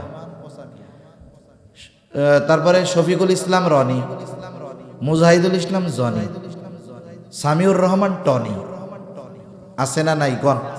এ রনি জনি টনি মনি, এটা কোন জাতের নাম? এ হিন্দু নামও আছে, মুসলমান নামও আছে, বৌদ্ধ নামও আছে, খ্রিস্টান নামও আছে, হিজলাদেরও এইসব নাম আছে। তার মানে এই নামটা স্পেসিফিক ভাবে আলাদাভাবে কোনো ধর্মীয় পরিচয় বহন করে না। আপনি যতজন নবীর নাম শুনেছেন অথবা জানেন, যতজন সাহাবায়ে কেরামের নাম শুনেছেন অথবা জানেন, এই নাম শোনার সাথে সাথেই ওনার পরিচয় সামনে ভেসে ওঠে। এই জন্য নাম রাখতে হবে এমন নাম যেই নাম ধরে ডাকলে তার ধর্মীয় পরিচয় পাওয়া যায়। রাখা যাবে তো ইনশাআল্লাহ? আমরা ভালো নাম লুকায় রাখি আর খারাপ নামটারে বানাইছি ডাক নাম। বুজুর্গানে দিন বলেন, ভালো নামের ওসিলায়ও আল্লাহ মাফ করতে পারে, কারণ কিয়ামতের দিন আল্লাহ তাআলা বান্দাকে মাফ করার জন্য বাহানা তালাশ করবে। হয়তো কিয়ামতের দিন আল্লাহ তাআলা ডাক দিবে তার খলিল ইব্রাহিমকে, ডাকবে ইয়া ইব্রাহিম। ডাক শুনা সব ইব্রাহিম চলে আসবে, কিন্তু আল্লাহ তাআলা ডাকছে তার খলিল ইব্রাহিমকে। এই আমি তো ডাকছি আমার খলিল ইব্রাহিম রে, তোমরা আসছো কেন? বলে আপনি তো আলাদাভাবে এটা কর নাই, আপনি তো ইব্রাহিম নামে ডাকছেন, আমার নামও তো ইব্রাহিম। হয়তো হতে পারে খলিলের নামের সাথে মিল হয়ে যাওয়ার কারণে আল্লাহ তাআলা তাকে মাফ করে দিতে পারে। এই জন্য ডাক নামগুলো ভালো রাখবো। যদি কারো থাকে এরকম উল্টাপাল্টা নাম, আজকে থেকে ভালো নামে ডাকা শুরু করবো, বলেন ইনশাআল্লাহ। এটা অভিভাবকদের দায়িত্ব। এমনি যুবক তরুণ ভাই যারা আছে, তোমাদের যদি এরকম উল্টাপাল্টা নাম থাকে, আজকে থেকে নতুন করে বন্ধুদেরকে ফেসবুক স্ট্যাটাস দিয়ে জানায় দিবা, আজকে থেকে আমার নাম হলো এইটা, আমাকে সবাই এই নামে ডাকবেন। তোমার আগের নামে টনি জনি রনি করে ডাকলে তুমি ভুলে ওইদিকে তাকাবা না, তুমি জানায় দিবা আমার নাম এইটা। কারণ নাম এটা আমাদের পরিচয় বহন করার মতো নাম হতে হবে। এরপরে সন্তান যখন একটু বড় হবে, জবান ফুটবে, জবান। বুজুর্গানে দিন বলেন, একটা বাচ্চার যখন 9 মাস 10 মাস 11 মাস হয়, এখনো কথা ফুটে নাই, কিন্তু মাঝে মধ্যে ভুলে চুলে আব্বা কয়ে ফেলে, আম্মা কয়ে ফেলে, বলে না এরকম? আসলে ও বুইজা কিন্তু আব্বাও কয় নাই, মাও কয় নাই, এমনি কানতে গেছে, আব্বা বাইরে হয়ে গেছে মুখ দিয়া। যখন বাপে এই শব্দ শুনে যে আব্বু কইছে, বাবারে বাবা আনন্দে কয় আজকে আমার পোলা আমারে আব্বা ডাকছে। ওই পাশ দিয়া মা কয় আমারে তো প্রত্যেক বেলাই ডাকে, মানে কান্না করার আগে কয় মা। আর মা কি বলে? বলে যে আমারে মা বইলা ডাকছে। এখন বলেন তো, এই যে মা বাবা, এই ধরনের আওয়াজ বাচ্চার মুখ থেকে শুনে মা বাবা খুশি হয় কি হয় না? কিন্তু আমাদের টার্গেট কি থাকবে? যে আমার সন্তানের মুখ দিয়ে যেন প্রথম বুলিটা বের হয় আল্লাহ। এই জন্য তার সামনে বারবার আল্লাহ আল্লাহ বলেন। কি হবে? আপনাকে আমাকে যদি আব্বু আম্মু বলে ডাক দেয়, কলিজা ঠান্ডা হয়ে যায়। আর ওই ছোট বাচ্চাকে যদি আমরা আল্লাহ আল্লাহ শিখাই, আর ওই বাচ্চা যদি আল্লাহ আল্লাহ ডাকতে থাকে, বলেন তো আল্লাহ খুশি হবে কি হবে না? এই জন্য সন্তানের প্রথম বুলি যেন জবান দিয়ে হয় আল্লাহ, এটা শিখাবো। আর এই শেখানোটার বড় ভূমিকা পালন করে একজন মা। আমি অনেক বড় বড় মনীষীদের মায়েদের জীবনী পড়ছি অনেক আগে। তা একটা বিষয় আমি সবার ক্ষেত্রে পাইছি, অধিকাংশ মায়ের ক্ষেত্রে একটা বিষয় আমি পাইছি, যে ওই মা বলতেছে যে আমি আমার সন্তানকে বিসমিল্লাহ বিহীন আর ওযু ছাড়া কখনো দুধ পান করাই নাই। যখন ওনাকে জিজ্ঞাসা করছে আপনার ছেলে এত বড় আলেম হলো, এত বড় বুজুর্গ, এর পেছনে কারণ কি আছে একটু খুলে বলেন তো। উনি যে কারণগুলো বলছে, এর মধ্যে অন্যতম কারণ অধিকাংশ মহিষী মায়ের কথা, যে আমি আমার সন্তানকে কখনো ওযুবিহীন দুধ পান করাই নাই, আর বিসমিল্লাহ না বলে দুধ পান করাই নাই। সেই জন্য আমি আপনি যদি চাই আমার আপনার সন্তান ওই রকম হোক, তাহলে মায়েদের উচিত সন্তানদেরকে দুধ পান করানো ওযু অবস্থায়, পবিত্র অবস্থায়, শালীন অবস্থায় ঢেকে, সাথে সাথে বিসমিল্লাহ সহকারে দুধ পান করানো উচিত। লাভটা কি হবে? আপনারা কুতুবউদ্দিন বখতিয়ার কাকি রহমাতুল্লাহি আলাইহির ঘটনা শুনছেন। ওনার বয়স 6, এর আগে ওনার মা বাবা ওনাকে কিছু লেখাপড়া শিখান নাই, কিছুই করান নাই। মক্তবে নিয়ে গেছে ওস্তাদের কাছে, ওস্তাদের কাছে গিয়ে নিয়ে গেছে, ওস্তাদ পড়ানো শুরু করছে, আউযু বিল্লাহি মিনাশ শাইতানির রাজীম, বিসমিল্লাহির রহমানির রহিম। এইবার ছোট বাচ্চা, 6 বছরের বাচ্চা পড়া শুরু করছে, আউযু বিল্লাহি মিনাশ শাইতানির রাজীম, বিসমিল্লাহির রহমানির রহিম, আলহামদুলিল্লাহি রাব্বিল আলামিন, আর রহমানির রহিম, মালিকি ইয়াউমিদ্দিন, ইয়্যাকা না'বুদু ওয়া ইয়্যাকা নাস্তাঈন। পড়া শুরু করছে, বাচ্চা আর থামে না, একবারে ব্রেক দিছে 18 পারা শেষ কইরা। সুবহানাল্লাহ বলেন। প্রথম বিষয় হলো 6 বছরের বাচ্চা 18 পারা হেফজ করছে, এটা অবাক হওয়ার কোনো কিছু নাই।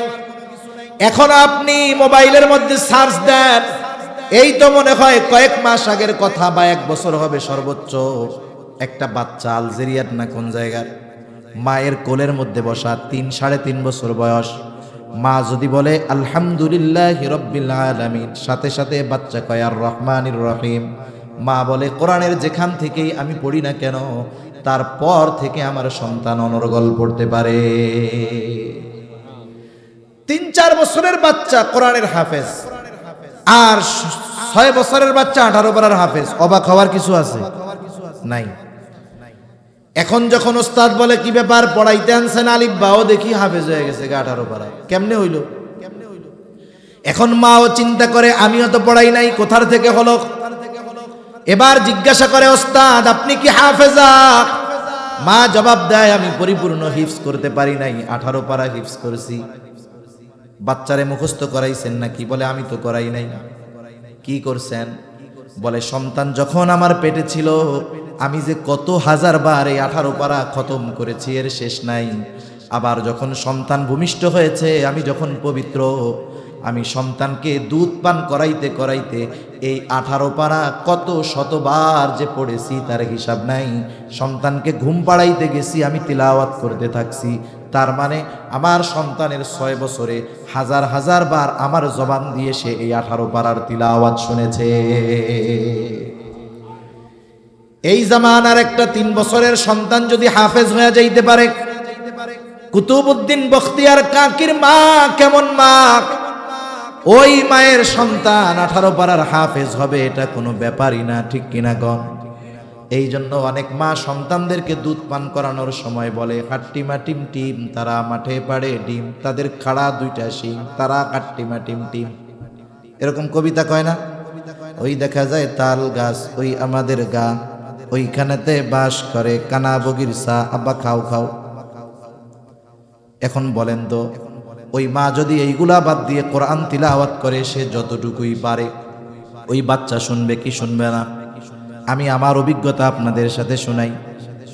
আমার বাসায় ছোট বাচ্চা, আমার ছেলে প্রথম, একেবারে ছোটবেলা থেকে আমি যখনই বাসায় থাকি, সকাল সন্ধ্যা আয়াতুল কুরসি জোরে জোরে পড়া ওরে ফু দেই, একটু জোরে জোরে পড়ি।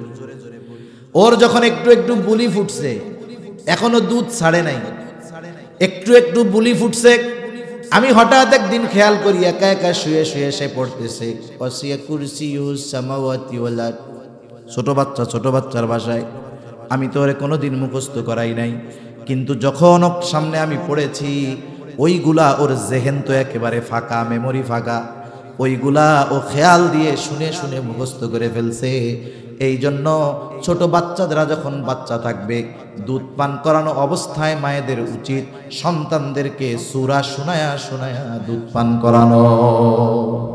এর প্রভাব সে পরবর্তীতে টের পাবে। তাহলে এরপরে ছোট বাচ্চার যখন বুলি ফুটবে, প্রথম বুলি হবে আল্লাহ, এই প্রচেষ্টা করতে হবে। এরপরে যখন সে আস্তে আস্তে বড় হবে, সর্বপ্রথম তাকে কোরআনের শিক্ষায় শিক্ষিত করতে হবে, দিন শিখাতে হবে। মনে রাখবেন, আমি দিন শেখা যেমন জরুরি, আমার অধীনস্থদেরকেও দিন শেখানো জরুরি। হাদিসের মধ্যে আসছে, নবীজি বলেন, তলাবুল ইলমি ফারিদাতুন আলা কুল্লি মুসলিম। দ্বীন ইলম শিক্ষা করা প্রত্যেক মুসলমান নরনারীর উপরে ফরজ। প্রথম কথা হলো, ফরজ তো বুঝলাম, কতটুকু ফরজ? কেউ কেউ বলেন নিজে দিনের উপরে চলতে যতটুকু শেখা দরকার ততটুকু শেখা ফরজ। আবার কেউ কেউ বলেন না, আর একটু বেশি ফরজ। কতটুকু? কারণ কোরআনুল কারীমের মধ্যে আল্লাহ তাআলা বলেন, ইয়া আইয়ুহাল্লাযীনা আমানু কু আনফুসাকুম ওয়া আহলিকুম নারা। আল্লাহ তাআলার আদেশ, সেই ইমানদারেরা নিজে জাহান্নামের আগুন থেকে বাঁচো, অধীনস্থদেরকে বাঁচাও। নিজে বাঁচবো কেমনে? বলে আমলের মাধ্যমে, গুনাহ থেকে বাঁচার মাধ্যমে জাহান্নাম থেকে নিজেকে বাঁচাও। অধীনস্থদেরকে কেমন করে বাঁচাবো? বলে তাদেরকে দ্বীনের উপরে পরিচালিত করানোর মাধ্যমে বাঁচানোর চেষ্টা করো। এখন বলেন, নিজে দ্বীনের উপরে চলতে যদি ইলমের দরকার হয়, অধীনস্থদেরকে দ্বীনের উপরে চালানোর জন্য ইলমে দ্বীন শিক্ষা করার দরকার আছে না নাই? সেই জন্য এতটুকু ইলমে দ্বীন যদি আমরা কেউ না শিখি, তাহলে তো গুনাহগার হয়ে যাব। নিজে না শিখলেও গুনাহগার, অধীনস্থদের শেখানোর ব্যবস্থা না করলেও গুনাহগার। এখন সন্তানরা ছোট, তাদেরকে শিখাইলাম, কিন্তু যারা বড় হইছি তারা শিখবো কেমনে? আমাদের উপমহাদেশে দ্বীন শেখার প্রধান মাধ্যম ছিল তিনটা। কয়টা? ঘুম আসতেছে নাকি আপনাদের? তাকবীর দেন তো, নারায়ে তাকবীর, আরো জোরে নারায়ে তাকবীর। মাশাআল্লাহ, সজাগ আছেন, বোঝা গেছে। রায়পুরার লোক যদি ঘুমায় যায় কাম হইব। উপমহাদেশে দ্বীন শেখার প্রথম মাধ্যম ছিল তিনটা। কয়টা? মানে প্রসিদ্ধ মাধ্যম। এক নাম্বার মাধ্যম এই দ্বীনি মাদ্রাসাগুলা। দুই নাম্বার মাধ্যম ছিল হক্কানি পীর মাশায়েখের খানকা। কিন্তু এখনকার জামানায় অবস্থা এমন যে একজন আহলে হক পীরের মুরিদ এত, ওনার কাছে ওজুর মাসালা কি শিখবেন? মুসাফাই জীবনে 2-4 বার করা যায় না। এই জন্য অনেক সময় এনাদের কাছ থেকে দ্বীন নেওয়াটা কঠিন হয়ে যায়, তবে ব্যবস্থা এখনো আছে। 3 নাম্বার পদ্ধতি, উপমহাদেশের একজন আলেমের মাধ্যমে, যেই পদ্ধতি দাওয়াত ও তাবলীগের মেহনতের মাধ্যমে। মূলত এটা ছিল আওয়ামদের দ্বীন শেখানোর চলতি ফিরতি মাদ্রাসা। ঠিক কিনা বলেন? একটা জিনিস মনে রাখতে হবে, দ্বীন শেখানোর ব্যবস্থাপনা, ওখানে উলামা ইকরাম থাকবে না, তাহলে দ্বীন থাকবে না। আবার আপনারা বলতে পারেন, হুজুর তাবলীগে যে যামু, তাবলীগে তো 2 গ্রুপ, বলে এক গ্রুপ হুজুরদের পক্ষে আর এক গ্রুপ বিপক্ষে। কার লাগে যামু? আমি যদি সাধারণ পাবলিক হিসেবে জবাব দেই, যদি আমার উদ্দেশ্য থাকে আমাকে দ্বীন শিখতে হবে, নামাজ শিখতে হবে, অবশ্যই আমাকে আপনাকে আলেমদের সাথে যাইতে হবে। আলেমদের সাথে গেলে লাভ কি হবে? একটা মানুষকে শেখানোর জন্য আগে নিজে শিখতে হয়। আমি যদি আপনারে কিছু শেখাইতে চাই, আগে সেটা আমাকে জানা থাকতে হবে। আমি যদি নামাজের ফরজ আপনাকে শেখাইতে চাই, আমার জানা থাকতে হবে। ওজুর ফরজ যদি শেখাতে চাই, তাহলে ওজুর ফরজ আমার জানা থাকতে হবে। আমি অনেক উলামা ইকরামের থেকে কারগুজারি শুনেছি, অনেকে গেছে 3 চিল্লার জামাতের আমির হয়ে আলেম, বলে হুজুর সাথে যেইগুলারে নিয়ে গেছি একটাও কোরআন পড়তে পারে না, সূরা সহি শুদ্ধ না। এই যে 4 মাস সময় আমার সাথে থাকছে, আলহামদুলিল্লাহ অনেকগুলারে 15-20 পারা কোরআন পড়ায়া বাড়িতে পাঠাইছি। আর যদি চিন্তা করেন 6 সূরার হুজুরের সাথে যাবো, তাহলে তো আর কিছু কওয়ার নাই। কিন্তু উলামায়ে কেরামের সাথে যদি যাওয়া হয়, আমার আপনার ত্রুটি বিচ্যুতিগুলো তাদের চোখে ধরা পড়বে। উলামায়ে কেরাম শুধু একটা নিয়মতান্ত্রিকতার মধ্যে শিক্ষা দিবে না, প্র্যাকটিক্যাল ভাবে শিক্ষা দিবে। মনে করেন একজন সূরা অশুদ্ধ পড়তেছে, আরে মিয়া আমারটা যদি বিশুদ্ধ না হয়, আমি অশুদ্ধ ওয়ালাটা ধরতে পারবো নাকি? আমার তো মনে হবে যে ওরে বাবা কি তিলাওয়াত করতেছে।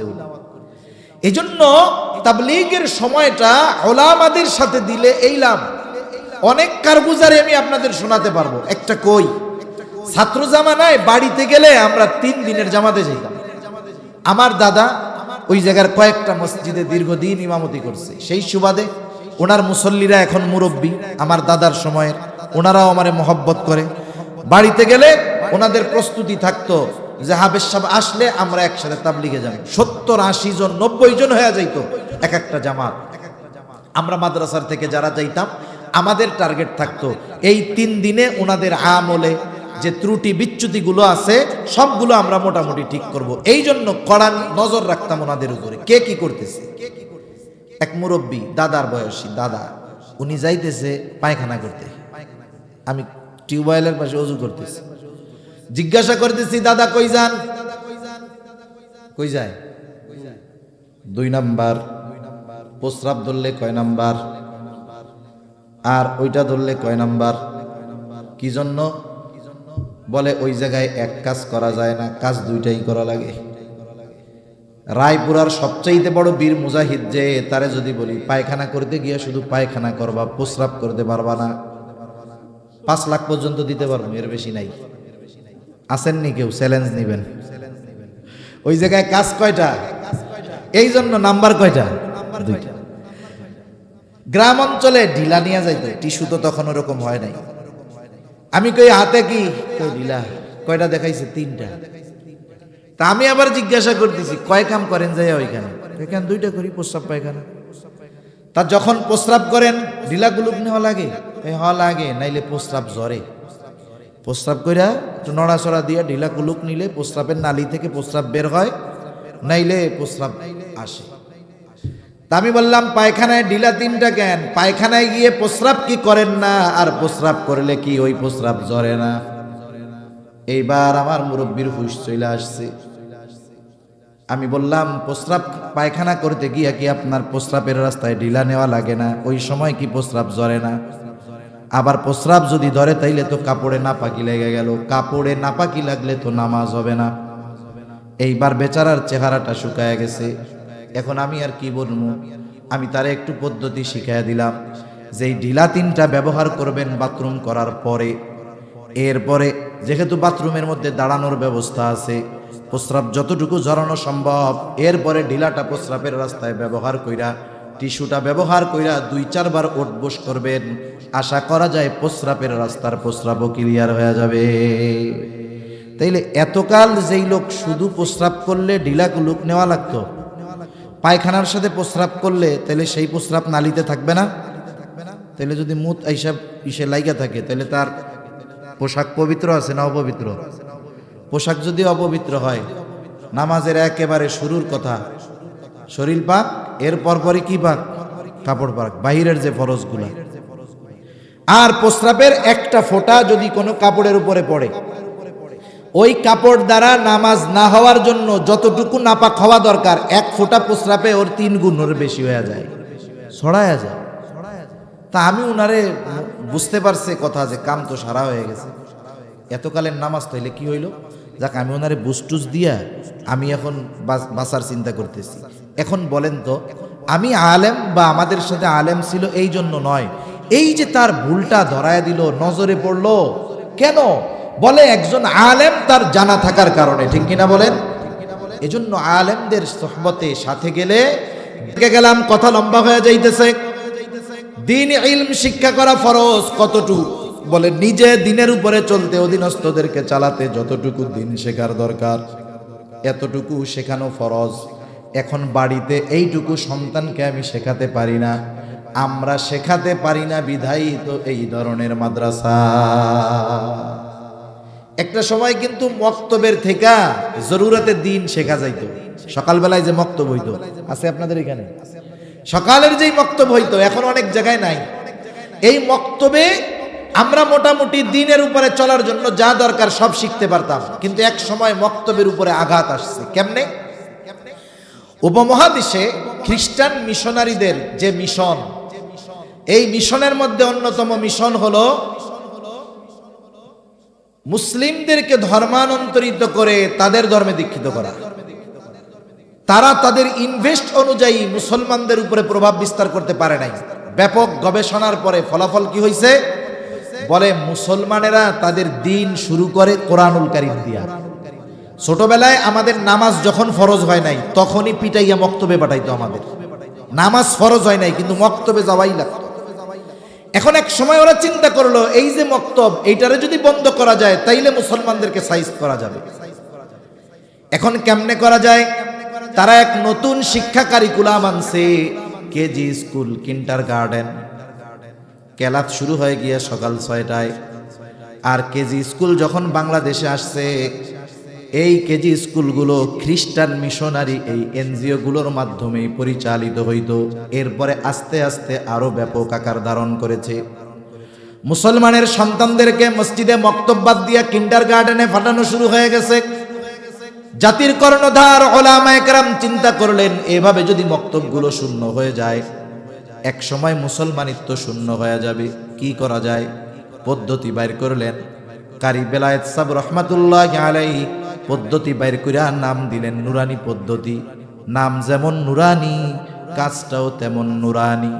এমন এক সিলেবাস আবিষ্কার হলো, যেখানে বাংলা, অঙ্ক, ইংরেজি শিখবে প্র্যাকটিক্যাল ভাবে, সাথে সাথে একজন মুসলমান হওয়ার জন্য যতটুকু দিন দরকার, ক্লাস 3-4 পর্যন্ত পড়লে পুরাগুলা তারা শিখে যাবে। এই জন্য নুরানি মাদ্রাসার ক্লাস 3-4 এর ছাত্র দেখবেন নামাজ পড়বে 2 রাকাত নামাজে 60টি মাসালা। নামাজ পড়বে প্র্যাকটিক্যাল ভাবে, মাসালা বলে দিবে যে এইটা ফরজ, এইটা সুন্নাত, এইটা ওয়াজিব, এটা নফল, এইভাবে বলে বলে দিবে। এই যে সন্তান দিন শিখতেছে, জানাজা কেমনে পড়তে হবে, পড়াতে হবে, কি দোয়া পড়তে হবে, খাবার কোন দোয়া, A to Z দিন শেখা যতটুকু ফরজ এই মাদ্রাসাগুলোর মধ্যে শিখে যায়। এই জন্য আমাদের সন্তানদেরও উচিত ডাক্তার বানান আর ইঞ্জিনিয়ার বানান, কিন্তু তাকে প্রকৃত মুসলমান বানানোর জন্য প্রথমে এই নুরানি মাদ্রাসাগুলো দেওয়া উচিত। এগুলো দরকার। মানিকগঞ্জ গেছি এক মাদ্রাসায়, নুরানি মাদ্রাসার মাহফিল হইতেছে স্কুল মাঠে। অনেক জায়গায় তো গত বছর একটা খবরও আসছে যে প্রাইমারি স্কুলগুলা থেকে ছাত্র সব নুরানি মাদ্রাসায় চলে যাচ্ছে, নুরানি মাদ্রাসার উপরে তদারকি করা হবে। কি ব্যাপার দেখছেন? তদারকি করবি স্কুলে, যে স্কুল থেকে পোলাপান নুরানি মাদ্রাসায় যায় কেন? আর নজরদারি কোন জায়গায় করবে? নুরানি মাদ্রাসায়। কত বড় খাটা শয়তান এইগুলো ছিল, আল্লাহ বাঁচাইছে, ঠিক কিনা কোন? আল্লাহর কাছে এখন দোয়া করি, আল্লাহ সামনে একটু ভালো মানুষ দিয়েন। এখন অবস্থাটা কি? ওই স্কুলে গেছি, স্কুল মাঠে মাহফিল। এখন অনেক শিক্ষকরা আসছে, স্কুলে শিক্ষক 12-13 জন, মহিলা শিক্ষক টিক্ষক দিয়া। মাদ্রাসার মহোদয় বলে, হুজুর এই স্কুলের সব শিক্ষকের সন্তানগুলো আমাদের নুরানি মাদ্রাসায় পড়ে। স্কুলের যতজন শিক্ষক সবার সন্তান আমাদের মাদ্রাসায় পড়ে। চিন্তা করে দেখেন, একজন সচেতন অভিভাবক সে চিন্তা করছে এগুলো স্কুলে পড়ায় লাভ হইতেছে না, নুরানি মাদ্রাসায় দিয়া দিছে। আপনি আপনার সন্তানটাকে আগে এই ধরনের নুরানি মাদ্রাসায় গুলাই দেন, এরপরে 4-5 থেকে 5-এর পর থেকে আপনি দিলেন স্কুলে। সে কোরআন শুদ্ধভাবে পড়তে পারে, নিজে ইমামতি করতে পারে, নামাজ পড়াতে পারে। দেখেন নাই ঢাকা বিশ্ববিদ্যালয়ের ভাইস চ্যান্সেলর যিনি হয়েছেন এখন, যাই হোক সুরতে আমার মতো হুজুর না, কিন্তু উনি নামাজের ইমামতি করতে পারে। যখন উনি প্রথম দিন ঢাকা ইউনিভার্সিটির মসজিদে কয়েকজন স্টাফ ছাত্রদেরকে নিয়ে জামাতে নামাজ পড়ছেন, সেকুলার পাড়ায় পুরো আগুন ধরে গেছে, ঠিক কিনা বলেন? চিন্তা করে দেখছেন? আপনি যদি আপনার সন্তানটাকে ভিত্তিমূলক শিক্ষা, দ্বীনি শিক্ষায় শিক্ষিত করেন, এরপরে যদি সে ডাক্তার ইঞ্জিনিয়ারও হয়, সে নাস্তিক হবে না, ইসলাম বিদ্বেষী হবে না। আরবি একটা প্রবাদ আছে, কুল্লু শাইইন ইয়ারজিউ ইলা আসলিহি, প্রত্যেকটা জিনিস তার মূলের দিকে ফিরে আসে। অনুরূপভাবে ওই সন্তান যদি আল্লাহ না করুন যৌবনে পাপাচারে লিপ্ত হয়ে যায়, ওই যে ভিত্তিমূলক শিক্ষা, দ্বীনি শিক্ষা হওয়ার কারণে জীবনের একটা সময় সে তাওবা করে আল্লাহর রাস্তায় ফিরে আসবে। এজন্য ছেলে হোক মেয়ে হোক তাকে আমরা দ্বীন শেখাবো, বলেন ইনশাআল্লাহ। বেশি সময় আর নিব না। এরপরে যখন সন্তানের বয়স 7 বছর হবে, নামাজের জন্য তাকিদ দিতে হবে। সন্তানদের নামাজের তাকিদ কয় বছরে বলেন? 10 বছর হইলে নামাজের জন্য প্রহার করতে হবে। এখন আপনি যদি 7 বছর বয়সে সন্তানকে নামাজের আদেশ করতে চান, আরো আগে নামাজ শেখাতে হবে। নুরানি মাদ্রাসার 4-5 বছরের বাচ্চারা নামাজ দেখলে আপনি পাগল হয়ে যাবেন, কত সুন্দর ধীর স্থিরতার সাথে নামাজ পড়ে। এখন আপনি আপনার সন্তানটারে নামাজি বানাবেন কেমনে? আপনি প্রয়োজনে সুন্নাত নফলগুলো বাসায় পড়বেন। মা বোনেরা ঘরের অন্দর মহলে নামাজ পড়ে, পুরুষ মানুষ খোলা জায়গায় নামাজ পড়ে। আপনি দাদা, আপনি বাবা, আপনার ছেলে আছে 2 বছরের, পোতা আছে 2 বছরের, আপনি যদি নামাজে দাঁড়ায় যান, খেয়াল করে দেখবেন আপনার ছেলে, আপনার নাতি আইসা আপনার পাশে নামাজে দাঁড়ায় যাবে। কিছু পড়ানো না থাকলেও টিফিন বাটি একটা মাথায় দিয়া টুপি বানায় আল্লাহু আকবার শুরু করব, ঠিক না? এবার যখন দেখবে আপনি সেজদায় গেছেন, আপনার গাড়ির উপরে ওইটা ঘোড়া বানায় খেলবে, ঠিক কিনা বলেন? এখন আপনি চিন্তা করতেছেন, কি রে গাড়ির উপরে উঠলো কেন? আচ্ছা, সুবহানা রাব্বিয়াল আলা অন্যদিন 11 বার কইতেন, আজকে যদি 111 বার কন, গুনাহ হবে নাকি? সওয়াব তো হবে নাকি? কিন্তু আমাদের কি করবে, কি রে 11 বার 13 বার 15 বার নড়ে না কেন? মার কোন হই দিয়া গাই, এক গাইতেও 3 হাত দূরে। এই কাম না কইরা সেজদাটা লম্বা করলে সমস্যা আছে। রাসূলুল্লাহ সাল্লাল্লাহু আলাইহি ওয়াসাল্লাম মসজিদে নববীর মধ্যে ইমামতি করতেছেন। নামাজে আসার সময় নিয়ে আসতেন ওনার নাতি হুসাইন রাদিয়াল্লাহু তাআলা আনহুকে, পাশে দাঁড় করায়া দিছে। ছোট মানুষ, নবীজি গেছেন সেজদায়। এইবার চিন্তা করছে, মাশাআল্লাহ নানা তো গুড়া হয়ে গেছে, এক লাফ দিয়া নবীজির গাড়ির উপরে উঠছে, অথচ নবীজি করতেছেন ইমামতি। বর্ণনাকারী বলেন নবীজি সেজদা লম্বা করেছেন, এত লম্বা, বলে আমি মাথা উঠায় দেখলাম নবীজি কি করে, দেখলাম সেজদায় আর ওনার নাতি হুসাইন রাদিয়াল্লাহু তাআলা আনহু খেলা করতেছে। আমি আবার সেজদায় চলে গেলাম। দীর্ঘ সময় পর নবীজি সেজদা থেকে মাথা উঠাইলেন।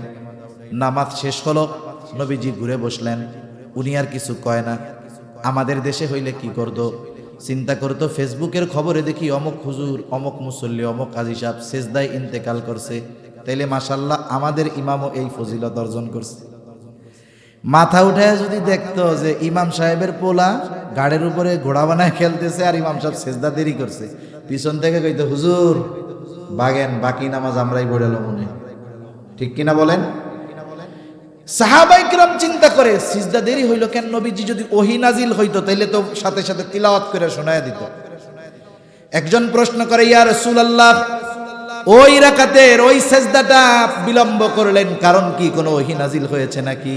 নবীজি বলেন, না, আমি যখন সেজদায় গেলাম, হুসাইন আমার ঘাড়ের উপরে উঠে খেলা শুরু করলো। আমি তাকে অতৃপ্ত থাকা পছন্দ করলাম না। ছোট বাচ্চারা এক কাজ অনেক সময় করে না, বলে সে খেলা করে তৃপ্ত হয়ে নামলো, এরপরে আমি সেজদা থেকে মাথা উঠাইলাম। একটা বাচ্চার খেলাকে প্রাধান্য দিয়ে নবীজি সেজদাকে প্রলম্বিত করে দিয়েছে। আপনি আমি বাসায় নামাজ পড়তে গেলে যদি ওইরকম করে, আপনি আমি সেজদাটা লম্বা করে দেই, রুকুটা লম্বা করে দেই, কিয়ামটা লম্বা করে দেই, কোনো অসুবিধা হবে? কারণ ছোট বাচ্চাদের অভ্যাস হইল, ওরা অনুকরণ প্রিয়, ওরা বাপরে যেটা করতে দেখে ও ওইটাকেই ভালো মনে করে, যদিও বাপ খারাপ কাজ করে। কত দেখছি, এক বাপ ছেলে পাশে 2 বছর বয়স পাশে বসে রয়েছে, আর উনি পোলার পাশে বসে বিড়ি খাইছে, বিড়ি খাইয়া বিড়ির ফাঁসা ফালায় রেখে গেছে। পোলা এতক্ষণ দেখছে না, ও চিন্তা করছে এত বড় ফজিলতের কাজ আব্বা একা করলে হয়, ও আইসা ওইটা ধরে টানা শুরু করে দিছে। তার মানে বাপ যেটা করে সন্তানের ওইটা অনুকরণ করে, তাহলে আমাদের উচিত এটা করা।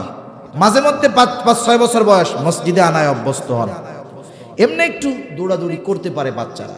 হাজী সাহেব তো আরবে থাকছে, অনেক মসজিদে আছে বাচ্চাদের জন্য, মসজিদের এক কোনায় পার্ক বানায় দেওয়া আছে, তোরা খেল, দৌড়াদৌড়ি করতেছে মসজিদের মধ্যে, এটা কি সৌন্দর্য! তারা যদি পৃথিবীর সবচাইতে নিরাপদ জায়গা মসজিদকে মনে না করতে পারে, এটা আমাদের জন্য ব্যর্থতা। আজকে একটু দৌড়াদৌড়ির কারণে আমি আপনি যদি ওকে ধমক দিয়ে বের করে দেই, ওই 5 বছরের বাচ্চার যখন 15 বছর হবে, যাকে আপনি 5 বছর বয়সে ধমক দিয়ে বের করে দিয়েছিলেন, 15 বছর বয়সে ওর হাত পাও ধইরা মসজিদে আনতে পারবেন না, ঠিক কিনা বলেন? কিন্তু মসজিদের সাথে যদি ওর কানেক্টিভিটি হয়ে যায়, দেখবেন ও মসজিদ ছাড়বে না ইনশাআল্লাহ। এজন্য 7 বছর বয়সে নামাজের আদেশ, 10 বছর বয়সে নামাজ না পড়লে পিটুনি। সাথে সাথে হাদিসের মধ্যে আসছে 10 বছর বয়স হলে বিছানাটা আলাদা করে দিতে হবে। মা বাবা, সন্তান ছেলে মেয়ে বাবা এক বিছানায় থাকবে না, ছেলে মা এক বিছানায় থাকবে না, বিছানা পৃথক করে দিবে। এরপরে যখন সন্তান বালেগ হবে, প্রাপ্তবয়স্ক হবে, মেয়ে প্রাপ্তবয়স্কা হবে, তখন অধীনস্থকে ওই বিবাহ উপযুক্ত সন্তানকে বিবাহ দিয়ে দিতে হবে। কথা শেষ। এখন বিয়া দিবে কি? ওই যুবক করবে না অভিভাবক দিবে? বিয়া কে দিবে? দায়িত্ব হলো অভিভাবকের, তাকে বিবাহ দিয়ে দেওয়া। এখন যথাসময়ে বিবাহ দেয় নাই বিবাহ উপযুক্ত ছেলে অথবা মেয়ে, ওরা যদি কোনো অন্যায় করে বিবাহ না দেওয়ার কারণে, ওরা যেই অন্যায় করবে, বাবা যদি বুজুর্গ হয়, বিবাহ না দেওয়ার কারণে ছেলে মেয়ে যেই পাপ করবে ওই পাপের সমপরিমাণ বাবার আমল নামায় যোগ হয়ে যাবে। এজন্য সন্তান বিবাহ উপযুক্ত হলে অভিভাবকের দায়িত্ব তার বিবাহের ব্যবস্থা করা। কিন্তু বিবাহ দেয় না কেন? বলে খাওয়াবে কি, পড়াবে কি। কিন্তু বাস্তবতা হলো আল্লাহ তাআলার ওয়াদা, ইন ইয়াকুনু ফুকারা ইউগনিহিমুল্লাহ, তোমরা বিবাহ দিয়ে দাও তোমাদের অধীনস্থ যারা বিবাহ উপযুক্ত, তারা যদি দরিদ্র হয় তাদেরকে ধনী বানায় দিবেন কে? তবে বিবাহটা পরিপূর্ণ সুন্নাহ পদ্ধতিতে হতে হবে। যদি হয় তাহলে আল্লাহ তাআলা এই বিবাহের দ্বারা বরকত দান করবে। এখন এই হকগুলো একটা পিতা আদায় করছে, সন্তানটাকে মুসলমান বানিয়েছে। এখন বলেন তো, এই সন্তান যখন দ্বীনের ভিত্তির উপরে বড় হবে, বার্ধক্যকালে সে মা বাবার খেয়ানত করবে, খারাপ আচরণ করবে, হক আদায় করবে না, এটা হতে পারে না। আর যদি না করা হয়, আল্লাহ না করুন, তাদের হকগুলো যদি আমরা আদায় না করি, কিয়ামতের দিন এই সন্তান যদি জাহান্নামী হয়ে যায়, আমি নেককার বাবা, ও আগে আমার দোষ দিবে আল্লাহর কাছে, বলবে রব্বানা ইন্না আতা'না সাদাতানা ওয়া কুবারানা ফাদাল্লুনা সাবিলা। রব, আমরা আমাদের বড়দের, নেতাদের, আমাদের অভিভাবক যারা ছিল তাদের আনুগত্য করেছি, তাদের কারণে আমাদের আজকে এই অবস্থা। আপনি তাদের আযাব দ্বিগুণ করে দেন, তাদের উপরে লানত বর্ষণ করেন। এই বদদোয়া, এই দাবি আল্লাহ তাআলার কাছে সন্তান পিতার ব্যাপারে করবে। আর যদি সন্তানটারে দিনদার বানানো যায়, আরও যদি সন্তানটা আলেম হয়, আরও যদি হাফেজ হয়, আমি আপনি অভিভাবক দুনিয়ায় অনেক পাপ করে ফেলছি, ভালো আমল করতে পারি নাই, সন্তান তো আল্লাহর প্রিয় বান্দা। আরে যতই খারাপ হোক, ওই মা বাপ যদি ইমানদার হয়, ওই হাফেজ আলেম, হাফেজের বাবা মা, কিয়ামতের দিন আল্লাহ তাআলা তাদেরকে নূরের তাজ পরায়া দিবে। সুবহানাল্লাহ বলেন। কতজন বলবে যে এই লোকটা তো দুনিয়া এত সম্মানিত ছিল না, এই লোকটারে এত সম্মান আল্লাহ কেন দিল? বলবে ওর একটা ছেলে হাফেজ, ওর একটা ছেলে আলেম। আমি শুরুতেই বলছিলাম যে দুনিয়ার নিজামটা এরকম যে সন্তানের কারণে মা বাবা ভালো হলেও বেইজ্জতি হয়, সন্তানের কারণে মা বাবা খারাপ হলেও সম্মানিত হয়। কিয়ামতের দিনও সন্তানের কারণে মা বাবা ভালো হলেও অনেক সময় বেইজ্জতি হবে, সন্তানের কারণে মা বাবা অনেক সময় খারাপ হওয়ার পরেও কিয়ামতের দিন সম্মানিত হবে। ঠিক কিনা বলেন? এজন্য আমরা আমাদের সন্তানদেরকে দুনিয়া আখিরাতের সম্পদ হিসাবে গড়ে তুলব, বলেন ইনশাআল্লাহ। এই হকগুলো যদি আমরা আদায় করি, আশা করা যায় সুসন্তান হবে। আগামীর যুবক তরুণ যারা, ওরা দিনদার হবে, ওদের মাধ্যমে দ্বীনের খেদমত হবে। গোটা দুনিয়াব্যাপী ইসলামের পতাকা, ইসলামের দাওয়াত পৃথিবীর আনাচে কানাচে ওদের মাধ্যমে ছড়িয়ে পড়বে। আর যদি আমরা দায়িত্বগুলো পালন না করি, আল্লাহর নবীও বলেছেন তোমরা প্রত্যেকেই দায়িত্বশীল, প্রত্যেককে তার দায়িত্বের ব্যাপারে জিজ্ঞাসা করা হবে। পিতাকে সন্তানের ব্যাপারে জিজ্ঞাসা করা হবে, স্বামীকে স্ত্রীর ব্যাপারে জিজ্ঞাসা করা হবে। আমরা যদি দুনিয়ায় তাদের হকগুলো আদায় না করি, তাহলে কিয়ামতের দিন আমরা ভালো হওয়ার পরেও আমাদের ধরা পড়ে যাওয়া লাগবে। আল্লাহ তাআলা আমাদেরকে সন্তানদের হকগুলো যথাযথভাবে আদায় করার তৌফিক দান করুন। সকলে বলি আমিন। ওয়া আখিরু দাওয়ানা আনিল হামদুলিল্লাহি রাব্বিল আলামিন। আসসালামু আলাইকুম ওয়া রাহমাতুল্লাহি ওয়া বারাকাতুহু। কিছু বলবেন না? আলহামদুলিল্লাহ। এই এখানে দোয়া হবে। নাহিদ একটু কথা তো নাহিদ মোটরসাইকেল নিয়ে থাকলে ভালো হয়। দুই তিনটা মোটরসাইকেল নিয়ে থাকলে আমাদের এই বাড়ির ওই মোড়ে আর কি আগায় দেওয়ার জন্য থাকলে ভালো হয় মোড়ের মধ্যে। এখন ইনশাআল্লাহ দোয়া হবে। এই মাহফিল করতে অনেকে অনেক পরিশ্রম করছে, শারীরিক মেহনত, কেউ টাকা পয়সা দিয়ে, বিভিন্ন জন বিদেশ থেকে দোয়া চেয়েছে, অনেকে মৃত আত্মীয় স্বজনের জন্য দোয়া চাইছে। আমরা সকলের জন্যই দোয়া করব ইনশাআল্লাহ। আল্লাহ পাক যাতে মাহফিলকে কবুল করেন, আমাদের মহল্লাকে কবুল করেন, মসজিদ মাদ্রাসা সবগুলোকে আল্লাহ পাক কবুল করেন ইনশাআল্লাহ। এখন দোয়া হবে, দোয়ার পরে আমরা ইনশাআল্লাহ এখান থেকে বিদায় নেব ইনশাআল্লাহ। আমরা সবাই দুরূদ শরীফ পাঠ করি। আল্লাহুম্মা সাল্লি আলা মুহাম্মদ وعلى آل محمد كما صليت على إبراهيم وعلى آل إبراهيم إنك حميد مجيد اللهم بارك على محمد وعلى آل محمد كما باركت على إبراهيم وعلى آل إبراهيم إنك حميد مجيد الحمد لله رب العالمين والعاقبة للمتقين والصلاة والسلام على خير خلقه محمد وعلى آله وأصحابه أجمعين ربنا ظلمنا أنفسنا وإن لم تغفر لنا وترحمنا لنكونن من الخاسرين ربنا آتنا في الدنيا حسنة وفي الآخرة حسنة وقنا عذاب النار ربنا لا تزغ قلوبنا بعد إذ هديتنا وهب لنا من لدنك رحمة إنك أنت الوهاب ওগো আল্লাহ গভীর রজনী পর্যন্ত দ্বীনি আলোচনা করার পরে গুনাহ মাখা হাত আমরা তুলে ধরেছি আল্লাহ যে যেখান থেকে হাত উঁচু করেছে আমাদের বিগত জীবনের সব গুনাহগুলো আপনি মাফ করে দেন রব্বুল আলামিন আমাদের আত্মীয় স্বজন যে যেখানে আছে মাফ করে দেন যারা দুনিয়া ছেড়ে অন্ধকার গহীন কবরে চলে গেছে তাদের মাফ করে কবরগুলো আপনি জান্নাতের টুকরো বানিয়ে দেন রব্বুল আলামিন আজকের মাহফিল আপনি কবুল করে নেন শুরু থেকে নিয়ে যত আলোচনা হয়েছে যে যতটুকু শুনেছে আল্লাহ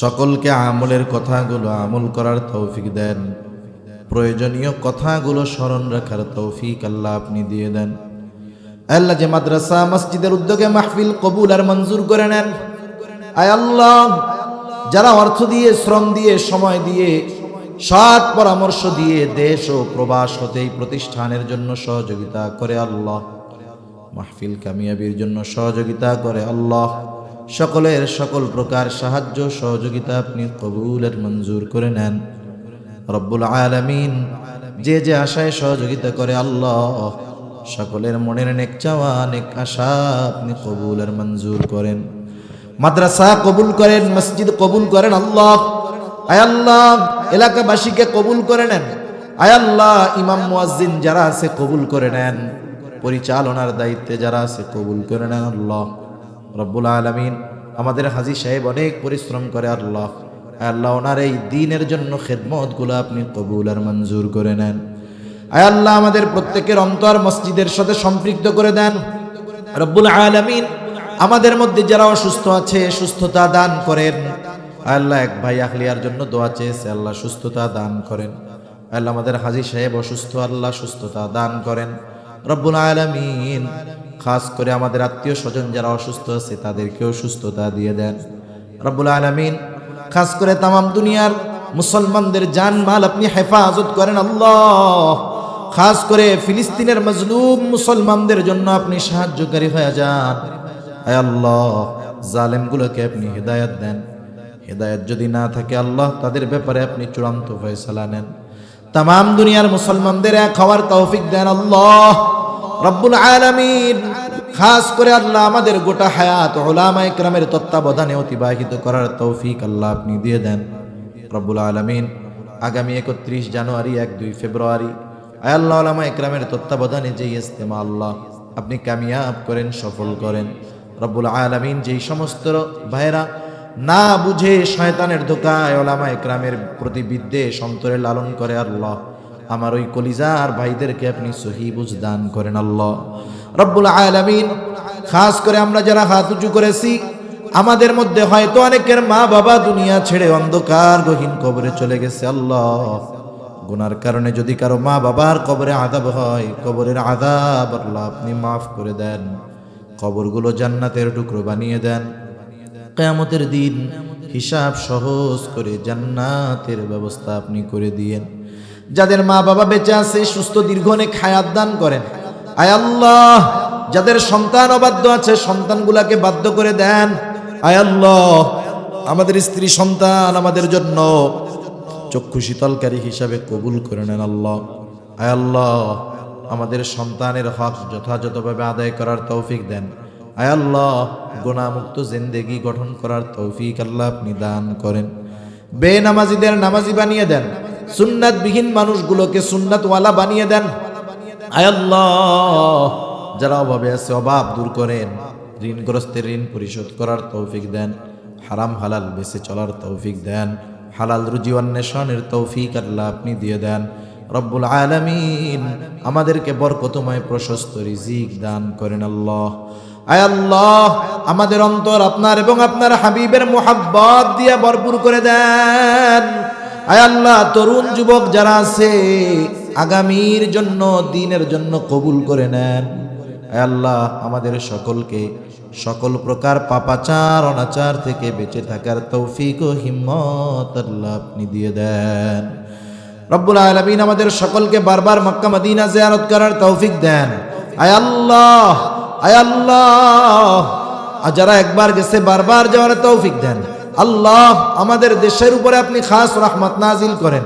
আসমানি জমিনি সকল প্রকার বালা মুসিবত থেকে আল্লাহ আপনি আমাদেরকে হেফাজত করেন।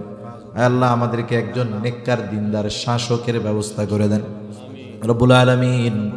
আয় আল্লাহ, খাস করে মাওলা, কার মনে কি চাওয়া জানি না, সকলের মনের নেক চাওয়া নেক আশাগুলো কবুল করে নেন রব্বুল আলামিন।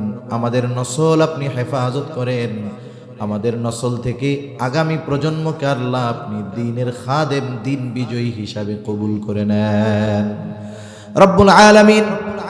কখন পরপারের ডাক চলে আসে বলা যায় না। মালাকুল মউত যখন মৃত্যুর পয়গাম নিয়ে হাজির হয়ে যাবে, আল্লাহ আপনি আমাদের সকলের জবানে তাওহীদের কালিমা নসিব করে দিয়ে